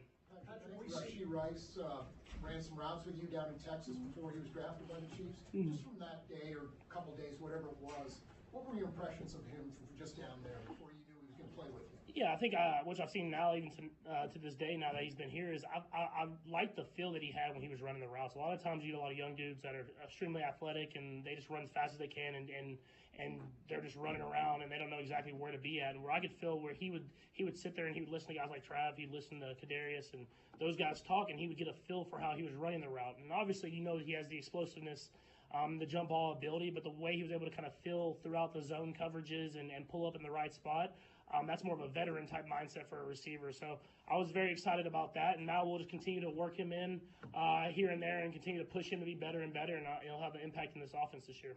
Patrick, you have an opportunity to go to anything. I mean, any event probably in the offseason you want to go to, you can go to. What's it been like, and how do you keep yourself grounded? Well, if you have 2 kids, it kind of keeps you grounded. But no, I've been able to do a lot of stuff. Obviously, we went to like the Met Gala and the Formula One and the Kentucky Derby, stuff that I've always wanted to do. I've always wanted to go to the Kentucky Derby, but I wanted to win the Super Bowl before I went. And obviously, the last one we had COVID that canceled that. So I was glad that we were able to experience that. It was an awesome race, and it's just picking and choosing what you can do. And then now we're back in football, so you're kind of really locking down and getting your body back in the right spot. But I have a few more trips, but nothing too major. I've kind of settled down for the rest of the offseason. Patrick, what's the value of this OTA time for you? What do you enjoy about it? Yeah, it's just building those relationships. We've had a lot of turnover on our team over the last few years, and I think you've seen that we're still a close-knit group. And I think that just comes with almost everybody being here for OTAs and everybody coming into training camp, and we build those relationships. And I think that's what makes us a great football team. I mean, everyone's talented in this league, but I think if you get guys that are all on the same page, offense, defense, special teams, that's what takes you to the next level. That around this time of the year, so much of the conversation is about whether the starting quarterback competes in these voluntary OTAs. But from your perspective, having the entire offensive line here, having veterans like Travis and obviously Clyde, what does it do for you, I guess? Yeah, it just keeps you on top of things. I think that you're in here, you're working. Like you said, you build those relationships. You kind of teach the little small things that we do within our offense and everything like that. But I think it's just you stay on top, you stay fresh, and I think that's the biggest thing. And there's a lot of competition. We take care of each other out there, but at the same time, guys push, and it helps when guys like those veteran offensive linemen and like Trav and all these guys are here, because then it shows that, hey, we all need to get in the building and get the work in, and Coach Reed takes care of us, and he's going to push you, but he knows when to kind of pull back and let guys enjoy the offseason. We have played a lot of games over these last few years. Couple more guys. You talk about building relationships. We hear about superstar players in different sports, like Michael Jordan. He wasn't really approachable. That's what other guys have said. You try to make it a point to go and talk to your other teammates.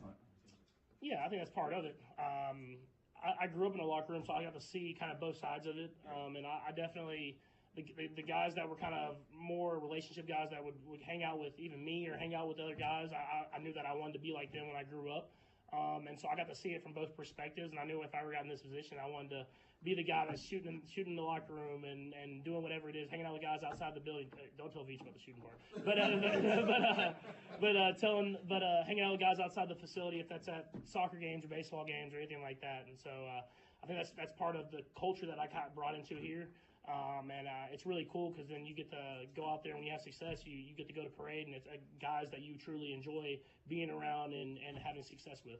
You mentioned not being able to go to the Kentucky Derby and like other events during the COVID stretch, but upcoming you guys are going to go to the White House. Mm-hmm. What does it mean for you to have that opportunity? Usually given to the team that obviously wins the Super Bowl. Yeah, it'd be definitely a cool experience. I've never been to the White House or even seen it. I've been around a lot with my dad, but I haven't been able to even see it. So I'm excited to get there and see the history of it and the history that building and that city has had on America and everything like that. And so it'll be a cool experience for us. And I'm glad that we get to participate in that this year. And so it'll be like a once in a lifetime thing that I'm excited to experience. Last two, Todd and Vi. It's been about 3 years since you got your deal, and I see chatter everywhere. Patrick Mahomes underpaid, all this stuff. Some new deals are going out. Everyone's got an opinion about it. We don't get a chance to ask you about it very often. How do you feel now, 3 years out from your deal? What do you want to see happen with your contract? Does it need to be renegotiated, or are you fine with how it works? Yeah, I mean, I always keep, me, my agent, and the team always keep open communication. And we try to do whatever is the best for the team, but obviously I want to do the best for myself as well. But at the same time, I've always said I worry about legacy and winning rings more than making money at this moment. But I know we keep communication. We see what's going on around the league. But at the same time, I'll never do anything that's going to hurt us from keeping the great players around me. So it's kind of teetering around that line. So you're not driven to be the highest paid quarterback average per year. I mean, that's not. No. It's more of a, you just want to do whatever to not hurt other quarterbacks whenever their contracts come up. And you want to kind of keep the bar pushing. And so it's not about being the highest paid guy. It's not about making a ton of money. I've made enough money where I'll be set for the rest of my life. But at the same time, you got to find that line where you're making a good amount of money, but you're still keeping a lot of great players around you so you can win these Super Bowls and you're able to compete in these games. Is that a hard line to walk? Yeah, it is. I think it is for all these guys. I think you see the guys that are getting paid this last offseason, they're trying to find that right spot. Everybody wants to get paid a lot of money. And whenever they think they're the best at their craft, they want to get paid like that. But at the same time, if you look at the greats in the league, I mean, they find that right spot where they're getting paid a lot of money, but at the same time keeping a lot of these great players around me. And so I understand. You look at the team, and you got guys like Chris and Snead and even Travis, all these guys that you need to keep around you to have these great teams. But at the same time, you want to make sure you're taking care of yourself. So we have open communication. I think that's the biggest thing, and you see that from Clark, you see that from Coach Reed, you see that from Veach, and everybody. Is we just try to make sure that we have the best team on that football field, and everybody gets what they deserve. Last one, Vi. Patrick, what's it been like for you to deal with Jackson's situation? Honestly, it's kind of the personal thing that I just kind of going to keep to myself. I mean, at the end of the day, I come here to play football and try to take care of my family at the same time. So I just kind of keep it to myself and just go out there and play football when I'm in the building. And just in a bigger picture sense, it seems like you really come to know how to deal with what's personal and what's private. Is that a process for you to navigate? I think that's a process everyone has to navigate in life. Obviously, I'm on a bigger stage, but at the same time, it's your family. But you have to come in here and do a job, and that's what I try to do every day. Thank you. All right, there's Patrick Mahomes, and boy, covered a lot of ground there with the wide receivers that are there in camp, and the offensive line, relationships there, and his contract. It was an interesting conversation there about his contract, and not exactly wanting to be the highest paid. He said not necessarily being the highest paid, but continue to push the quarterback spot, and how much money these different players will be getting. That was interesting, and finding that line. We'll talk more about that. That was fascinating. Here's Nick Bolton. Yeah, man, I'm excited how he's ability to learn, wanting to learn, wanting to be one of the leaders in the room. In our room, he's a vet, oldest guy we have in there, so we're all learning from him. Played a lot of football, played a lot of different schemes, and so he kind of brings some of that knowledge over, and it's helping us grow. And that's kind of what we wanted, especially as our group, man. He's athletic. We've only been playing passes for the most part, so his ability to match routes, concepts, and get hands on balls has been evident the first couple of days here. Hey, Nick, same question or similar question about Donovan Smith. You have probably have matched up against him a lot, but you played against him. What are your thoughts on him and when you played against him? Yeah, man, I feel like he brings a lot for our team, especially our deep. Who you guys again one more time? Donovan Smith. He's off the stopper, right? Yeah, off the stopper. Yeah, I was making sure. Yeah, he's versatile. He brings a lot of depth for our line. A lot of turnover in that department. We lost OB, and so having guys come in and be able to produce in that aspect. The tackle as well, both tackles, man, they've been helping our offense out, learning slides, learning protection calls. We've been a lot of different looks at them, trying to present different things on our aspect, trying to be more diverse in that aspect of the game for our defense. And so I feel like he's done a great job adjusting, be able to echo calls and get guys blocked. Nick, noticed a few times Brian Cook and being allowed Yep. out there with you guys today. Yep. With Juan guys that play to see the field more, do you see him on the way to being a verbal leader and a leader in the Yeah, ever since he's a rookie, I could tell he has confidence about him, ability just to talk. If he's 100% wrong, he makes you believe he's 100% right. So that's the confidence you got to have in the back end, and we're loving that. So he's growing. You can tell he's put a lot of work in off season in phase 1, phase 2, and leading into this phase 3. Being able to echo calls, get guys lined up.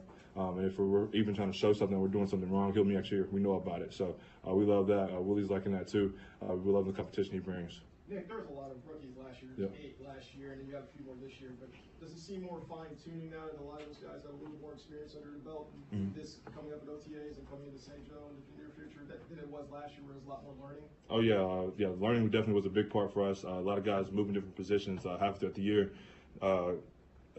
Duffy comes in and plays the nickel position. Sneak goes back outside, plays corner. So that's a new position for him.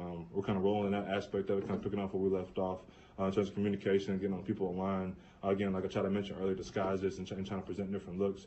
We've been working real hard on that aspect of the game and trying to evolve in that category. So I think our young guys aren't young guys anymore. They're kind of over that part, and we're just trying to pick up where we left off last season. That's playing fast and trying to hold opponents to low points and win football games. As someone going into their third season, how do you tell these young guys from last year, like, hey, you learned from the rookie season, here's how to navigate year 2, not hit that sophomore slump? Yeah, I feel like as a rookie, from my own experiences, you're kind of just playing and trying to not let anybody down around you, the other 10 guys, and as you train grass, you keep going, there's expectations on you. And so just kind of just embracing those and having fun with them. Football is not fun without expectations, especially here. Expectations to win, compete for championships. So just taking that in and just trying to evolve your game and be one step better every single day. I feel like that's kind of leads into the season, and you just let God happen and everything else happen after that. So you just got to put yourself in that position to be better than you were last year. Do you plan to go with the team on the White House visit? Yes, sir. And when you think about that, just what comes to mind and what will it mean to you to have that opportunity? Yeah, ever since I was little, I know the champions always had the opportunity to go to the White House. I never had the opportunity to go to the White House up to this point. I'd rather be for school, vacation, or anything. So it's just from my personal experience, I want to go experience that. I know our teammates want to experience that as well. Yeah, to the teammate standpoint, how much did you guys, I guess, talk amongst yourself or appreciate the idea that President Joe Biden did invite you guys, considering that hadn't happened over the last several years? Yeah, I feel like for me, again, I don't like to speak for myself, but I feel like as a team, we kind of have an idea that our champions get an invitation, and we want to take advantage of that opportunity. So I feel as a team on the defense, for sure, we're going to take advantage of that. Do you have any fun trips this offseason? You're Super Bowl champion. You made a big play in the Super Bowl. You get recognized more, stuff like that? I'm also, I spend a lot of time in Arizona already. That's since I left college, and so I went back out there and just had some time to relax, just do some ATVs, do some stuff like that around, and swim a little bit. Not a bunch of water out in Arizona, but a little bit you do get. You take advantage of it, but yeah. I just had some time downtown, spent with family, spent some time with my siblings. I don't have a lot of time to do with that throughout the season, and my dog as well. Just had some time to chill with my dog, so I'm gonna take advantage of that. Nick, to Todd's point, I know you're very forward-looking, but Mhm. how often do fans talk to you about the Swooping Score and the Super Bowl? What's that been like to just discuss that? Yeah, I actually had an opportunity to go down to Mizzou, and I probably heard it the most there. I was just happy to be down there. The fans down there, man, they really love the Chiefs, man. I knew that before I got there, but being an alma mater, or I haven't graduated yet, but coming from Mizzou and then going back there, I feel like that was kind of the first time I ever realized how big they cared about the Chiefs and cared about Kansas City football. So just being around there, being around them, my teammates, my coaches, guys that's playing at Mizzou now that weren't there when I was there, growing up being Mizzou fans and Chiefs fans, and just had an opportunity to kind of share that moment with them, man. I feel like that's probably one of the most things I did that was kind of beneficial for myself throughout the offseason. Nick, how important is it for you to graduate? You know, you said about you haven't graduated yet. How important is it for you to graduate? A lot of other athletes we've seen go back and get their degrees. How important is that to you? Very important. My mom, I promised my mom I'll leave with a degree. I didn't have an opportunity to do that because of COVID. Kind of kept us from finishing doing summer classes, unless you absolutely had to have them in order to be eligible. So that kind of put me behind a little bit, but it's very important for me. I will not finish my NFL career without my degree. What was the occasion that brought you to Mizzou? Was it did Coach Drinkwitz invite you to speak to the team, or why were you over there? Oh yeah, I went down there for the spring ball game. I thought I was going to be outside of campus because of the weather. It was being kind of chilly out there, I think 30 degrees or something like that. So I didn't get to watch a spring game. I guess it's open to the public, but I got a chance to kind of watch those guys down there in the indoor practice, do a little live scrimmage. There's a couple guys down there like Chad Bailey that I grew up with. Well, I grew up with, but I went to college, played with, room with him. So it's good to see that guy keep transcending better every single year. So I just got to see those type of guys. Are you as hungry as you were before you won the Super Bowl? Are you guys going to be as hungry? I know for our defense, we're definitely going to be hungry. We don't really get the respect that we deserve. As over the years, the 3-4 years I've been here and I've been watching from Mizzou, the Chiefs defense doesn't get the recognition that it deserves, myself included. So as a hungry aspect of it, I can safely say that I'm hungry as ever. Nick, are there specific things on defense where you guys want to improve from last year? Yeah. I feel like we kind of have some missed opportunities, whether it be interception, sacks, and just kind of getting hands on balls, contesting catches a little bit better.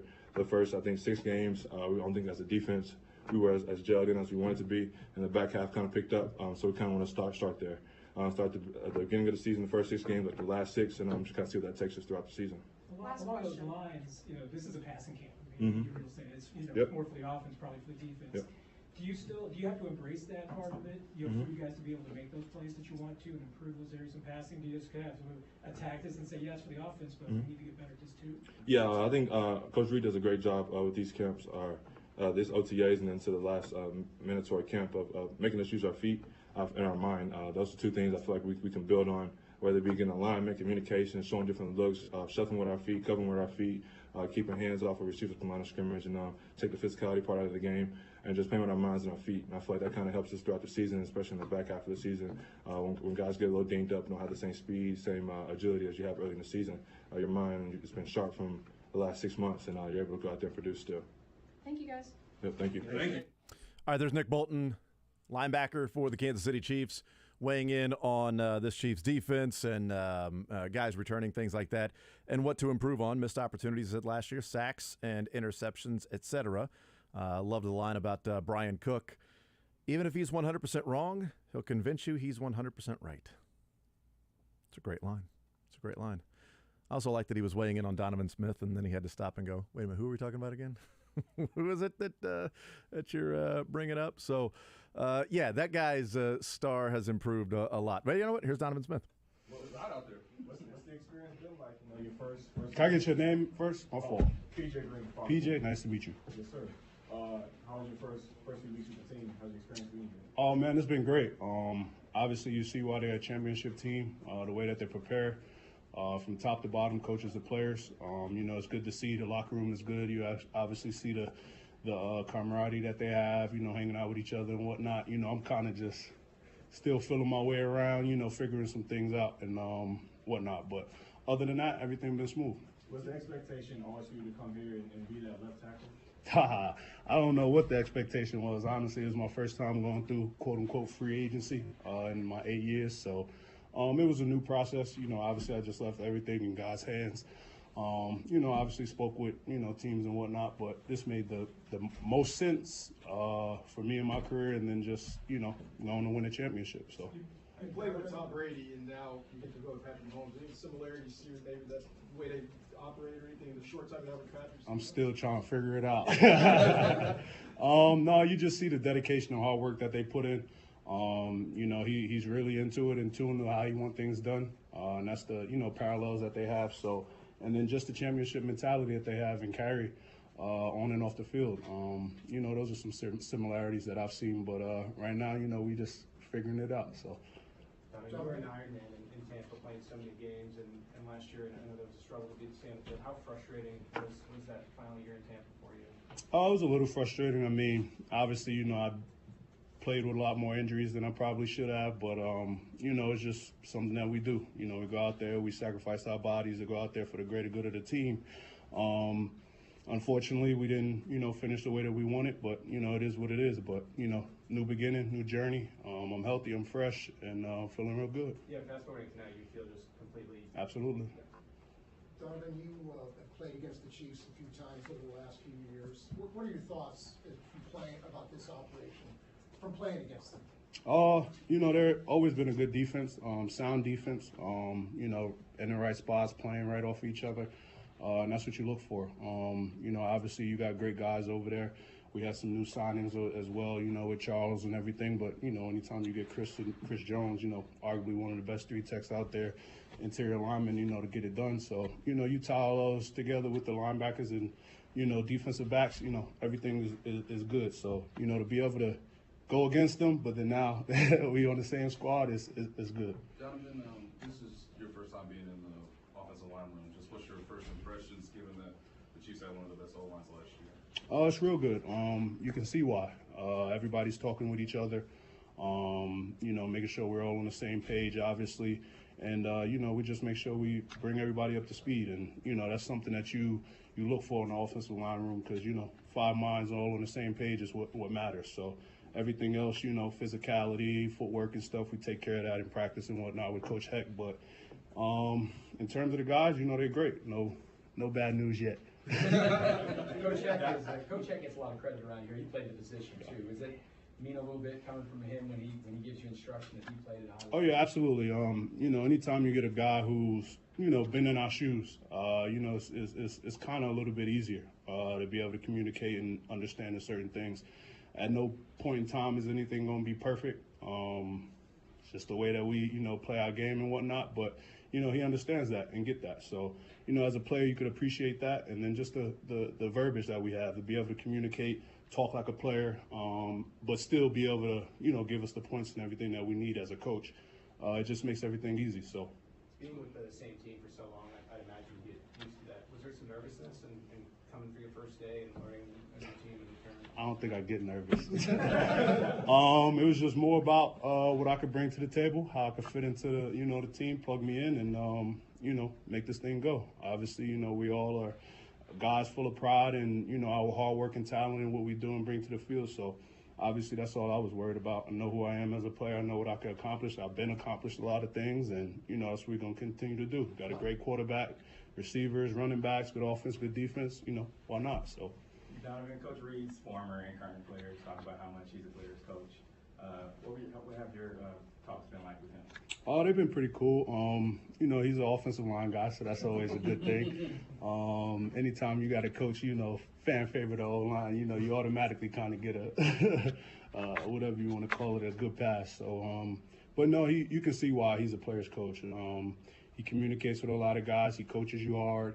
But he understands that, nothing's perfect, and, we're going to get the job done. But at the end of the day, we're working. So to be able to have that leadership from him consistently through the years, just speak volumes to the man that he is and the coach that he is. Players have talked about how hard his camps are. Have you heard anything? What are you looking forward to with that? I have heard over the past 3 days about how hard camp is, but you know, you look forward to it. It's what you do. I done been through the two-a-days. I done been through a lot of the old stuff. So, I mean, how hard could it be? And then plus on top of it, 100 plus in Tampa, you know, the humidity and all that stuff zap you out. So, you know, I look forward to it. It'll be fun. But at the end of the day, we all going through it together. And you know that at the end of the year, it's all going to pay off. So, yeah, you know, I look forward to it. Last three, we'll go PJ, Nate, and then Matt. Donovan, I mean, 31, you got some accolades. I'm not 31, bro. 29. Stop advancing me. Stop advancing me. June 23rd, I'll be 30. You done skip me a couple years. I ain't.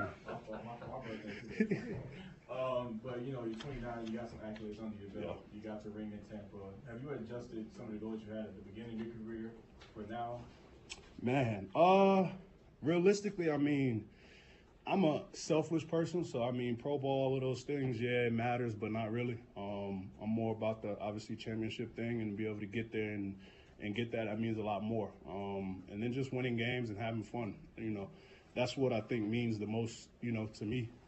Outside of that, everything else will take care of itself. So as long as I'm a team player, as long as I'm out there doing the best that I can do for my team, everything else will take care of itself. I feel like I accomplished a lot of my goals from initially coming into the league. So yeah, just keep building on them. What were some of those goals you accomplished? No, just, you know, the length, obviously, how long you wanted to play in the league, obviously to win a championship, obviously just make a name for yourself and who you are. So, you know, I have a lot of, what's the word I'm looking for? Expectations for myself, you know what I'm saying? In terms of like how we get out there, how we practice, how we approach the game, the things that we do, and then just the production, so. Nate? Donovan, from your perspective, I don't know if it's through being on the field in practice or watching it on the film afterwards, but these 3 days, just has there been a pass that Patrick's thrown that you want to say, oh yeah, that's right, that's Nah, dog, right now I'm just trying to get the playbook down and make sure I'm in my right assignments. Outside of that, I mean, yeah, you kind of get a glance at those things while you watch a film and whatnot. You see why he's a great quarterback, and, you know, his ability to escape and extend plays and do the things that he do, you know, is special. So, you know, it's definitely something, a blessing to be able to see firsthand and be a part of, but I don't think that I have seen any crazy ones over the past 3 days. Last one, Matt. Donovan, Matt Derrick, Nice to meet you. You mentioned you didn't know what to expect, you know, being a free agent and everything. What was the timeline like for you? I mean, did you know, was staying in Tampa an option? When did Kansas City really come into play for you? I think realistically, my expectations was just, you know, take it one day at a time, still prepare, and then just wait and see what my options are, whatever the best fit was. In terms of this, I think it was after the draft or whatever, I think I got a call of, you know, come visit, that they wanted me to come visit, and I said, shoot, I can come tomorrow if you want. And then, you know, I hopped on the plane, came visit, and, you know, it made sense. So, you know, we made that thing go in motion. All right, thank you. Thanks.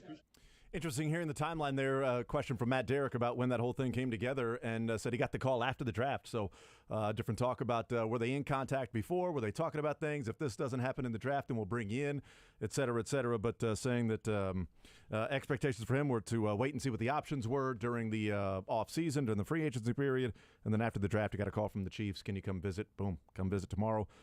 Made it work, and now he's a Kansas City Chief. And that's a pretty good first impression. That was fun. I like Donovan Smith already. That was a lot of fun hearing him talk and having fun with some of the media and somebody asking him about being 31. Stop advancing me. I'm only 29. June 23rd, I turned 30. We'll take a timeout. We'll come back. More Zone next. You're in the zone with Jason Anderson on Sports Radio 810.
right, we continue right here on Sports Radio 810 WHB, The Zone, on a Wednesday. The program with Soren Petro comes up at 2 o'clock.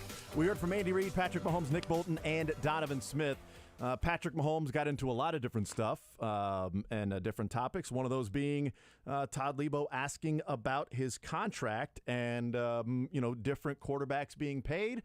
Conversation around Patrick Mahomes. Does he want to be the highest paid quarterback in the NFL? Here's the conversation, the back and forth with Patrick Mahomes and different follow-up questions around his contract status right now. Yeah, I mean, I always keep, me, my agent, and the team always keep open communication. And we try to do whatever is the best for the team, but obviously I want to do the best for myself as well. But at the same time, I've always said I worry about legacy and winning rings more than making money at this moment. But I know we keep communication. We see what's going on around the league. But at the same time, I'll never do anything that's going to hurt us from keeping the great players around me. So it's kind of teetering around that line. So you're not driven to be the highest paid quarterback average per year thing. That's not. No. It's more of a, you just want to do whatever to not hurt other quarterbacks whenever their contracts come up. And you want to kind of keep the bar pushing. And so it's not about being the highest paid guy. It's not about making a ton of money. I've made enough money where I'll be set for the rest of my life. But at the same time, you got to find that line where you're making a good amount of money, but you're still keeping a lot of great players around you so you can win these Super Bowls and you're able to compete in these games. Is that a hard line to walk? Yeah, it is. I think it is for all these guys. I think you see the guys that are getting paid this last offseason, they're trying to find that right spot. Everybody wants to get paid a lot of money, and whenever they think they're the best at their craft, they want to get paid like that. But at the same time, if you look at the greats in the league, I mean, they find that right spot where they're getting paid a lot of money, but at the same time keeping a lot of these great players around me. And so I understand. You look at the team, and you got guys like Chris and Snead and even Travis, all these guys that you need to keep around you to have these great teams. But at the same time, you want to make sure you're taking care of yourself. So we have open communication. I think that's the biggest thing. And you see that from Clark, you see that from Coach Reed, you see that from Veach and everybody. Is we just try to make sure that we have the best team on that football field and everybody gets what they deserve. It's funny because one of the things we talked about with Patrick Mahomes' contract is, does he really care if he is the highest paid annual average value per year quarterback in the NFL? Is it about that sort of social status type deal with his peers? And one of the things we brought up is, okay, well, how much is there a pressure from the other, whether it's agents or players in the NFL to, hey, you're Patrick Mahomes, man. You can't keep taking less. And everybody else sort of having their contracts deflated to a certain degree and stagnate from that standpoint. And that hasn't necessarily been the case because people have surpassed Patrick Mahomes per year annual average value. But as he said there, it's not necessarily about being the highest paid quarterback in the NFL, but you want to do whatever to not hurt other quarterbacks when their contracts come up. You want to keep pushing that bar. So there is that element of, I want to get paid what's fair to me. I also want to make sure there's money for the team because I care about rings and legacy more than money. As he said, I've already made enough money that I'm going to spend. But there's still a fair market value. But also, Patrick Mahomes as the premier quarterback in the NFL, the face of the NFL, there's a responsibility to his peers, to the other quarterbacks, to make sure he's not just simply taking less every single time and people going, well, Mahomes is the 6th highest paid quarterback in the league. Well, this guy's taking more money. Clearly, he's selfish. Well, how do you push the bar for the other quarterbacks, and how do you take care of yourself while also not putting your team in a tough position? And that is an interesting sort of bar line to straddle that he has done, and we'll see if he has any adjustments to that contract this offseason. Reports being that he might have that adjusted before the season starts. We'll find out. That'll do it for us today. Keep it locked right here on Sports Radio 810 WHB. It's The Zone. Coming up next, the program is Soren Petro, Curtis Siebel. The Border War continues as Kansas and Missouri play